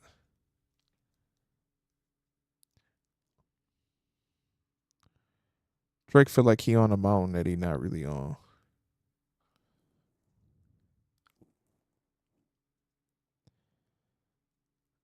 I mean, it's Drake still, but and he did make music when I was a teenager. But I don't know. Drake is kind of a fake thug to me, if I'm being honest. But yeah, it was a pretty good weekend in music, man. I ain't gonna lie to you. It was hype, especially when they not like us drop. It was going hyphy, going stupid. Uh, and even like 616 in LA. I love 616 in LA. I think 616 in LA is the one that I like the most. J. Corn is hard, bro. I ain't gonna lie to you, man.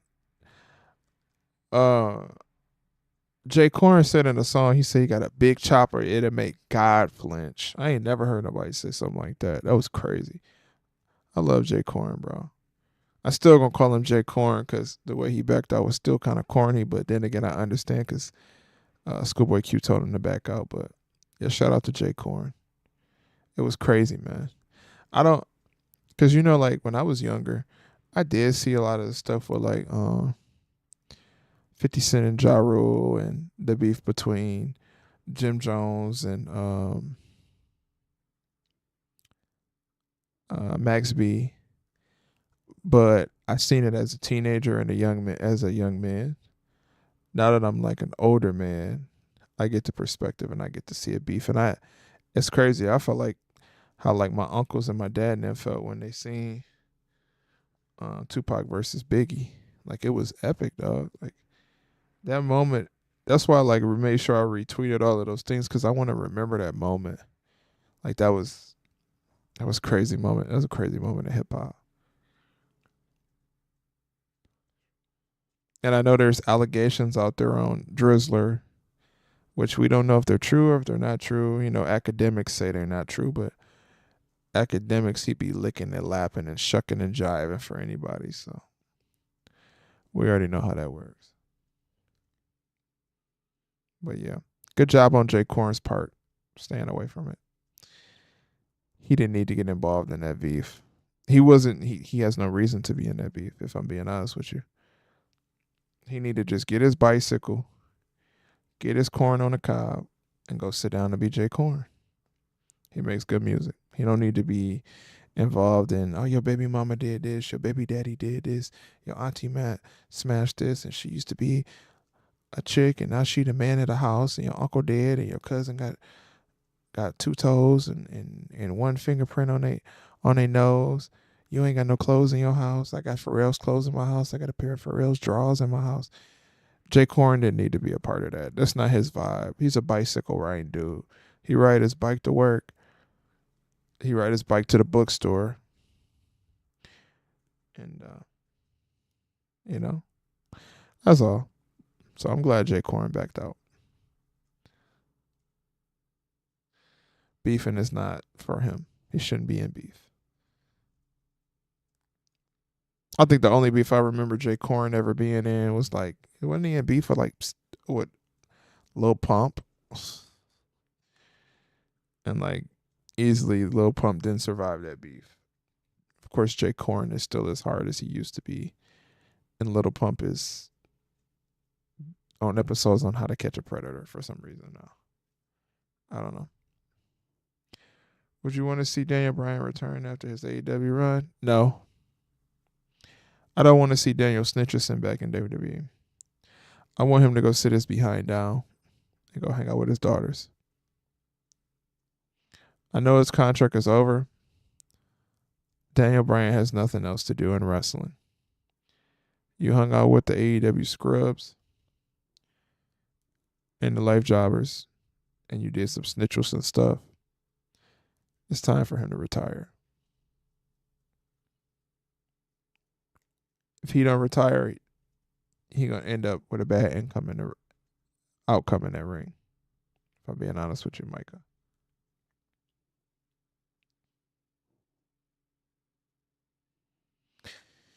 He's gonna end up in a situation that he can't get himself out of. So I'll be glad when the NBA playoffs is over. I feel like WWE, man. My views don't be as high as they used to with the playoffs going on. Not a lot of people is watching Monday Night Raw. They're watching the basketball. But yeah, he'll probably retire still though.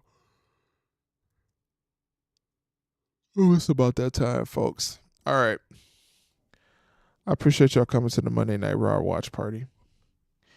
We're gonna be live tomorrow at 8 p.m. for the NXT watch party. Wednesday, we're not gonna drop a video. I won't be on stream, but I will drop regular videos, and then I'm also going to drop videos on Patreon, which I will talk about again before I get out of here. I'm thinking about it. I'm thinking about it. I'm thinking about it. I'm plotting on it. Um, Thursday, we're gonna go try to check out. We're gonna do a TNA watch party because I haven't really watched a lot of TNA. So, and they say in the chat that they want me to check it out, so I'm gonna check it out and see what it's talking about. The videos that I drop on Patreon are all exclusive content videos that do have profanity and curse words in it, and it tells the truth about Tony Khan like we used to. Make sure you go check us out on Patreon and become a member. And if you want to donate to the channel, there are options: Cash App, Super Chat, Super Like, Super Thanks. Before you head out of here, please make sure you like the video. If you want to leave a comment on the video. If you want to replay the video, also do that as well. If you're new to the channel and you're not subscribed, make sure you subscribe. At the end of the day, Monday Night Raw has been a snooze fest.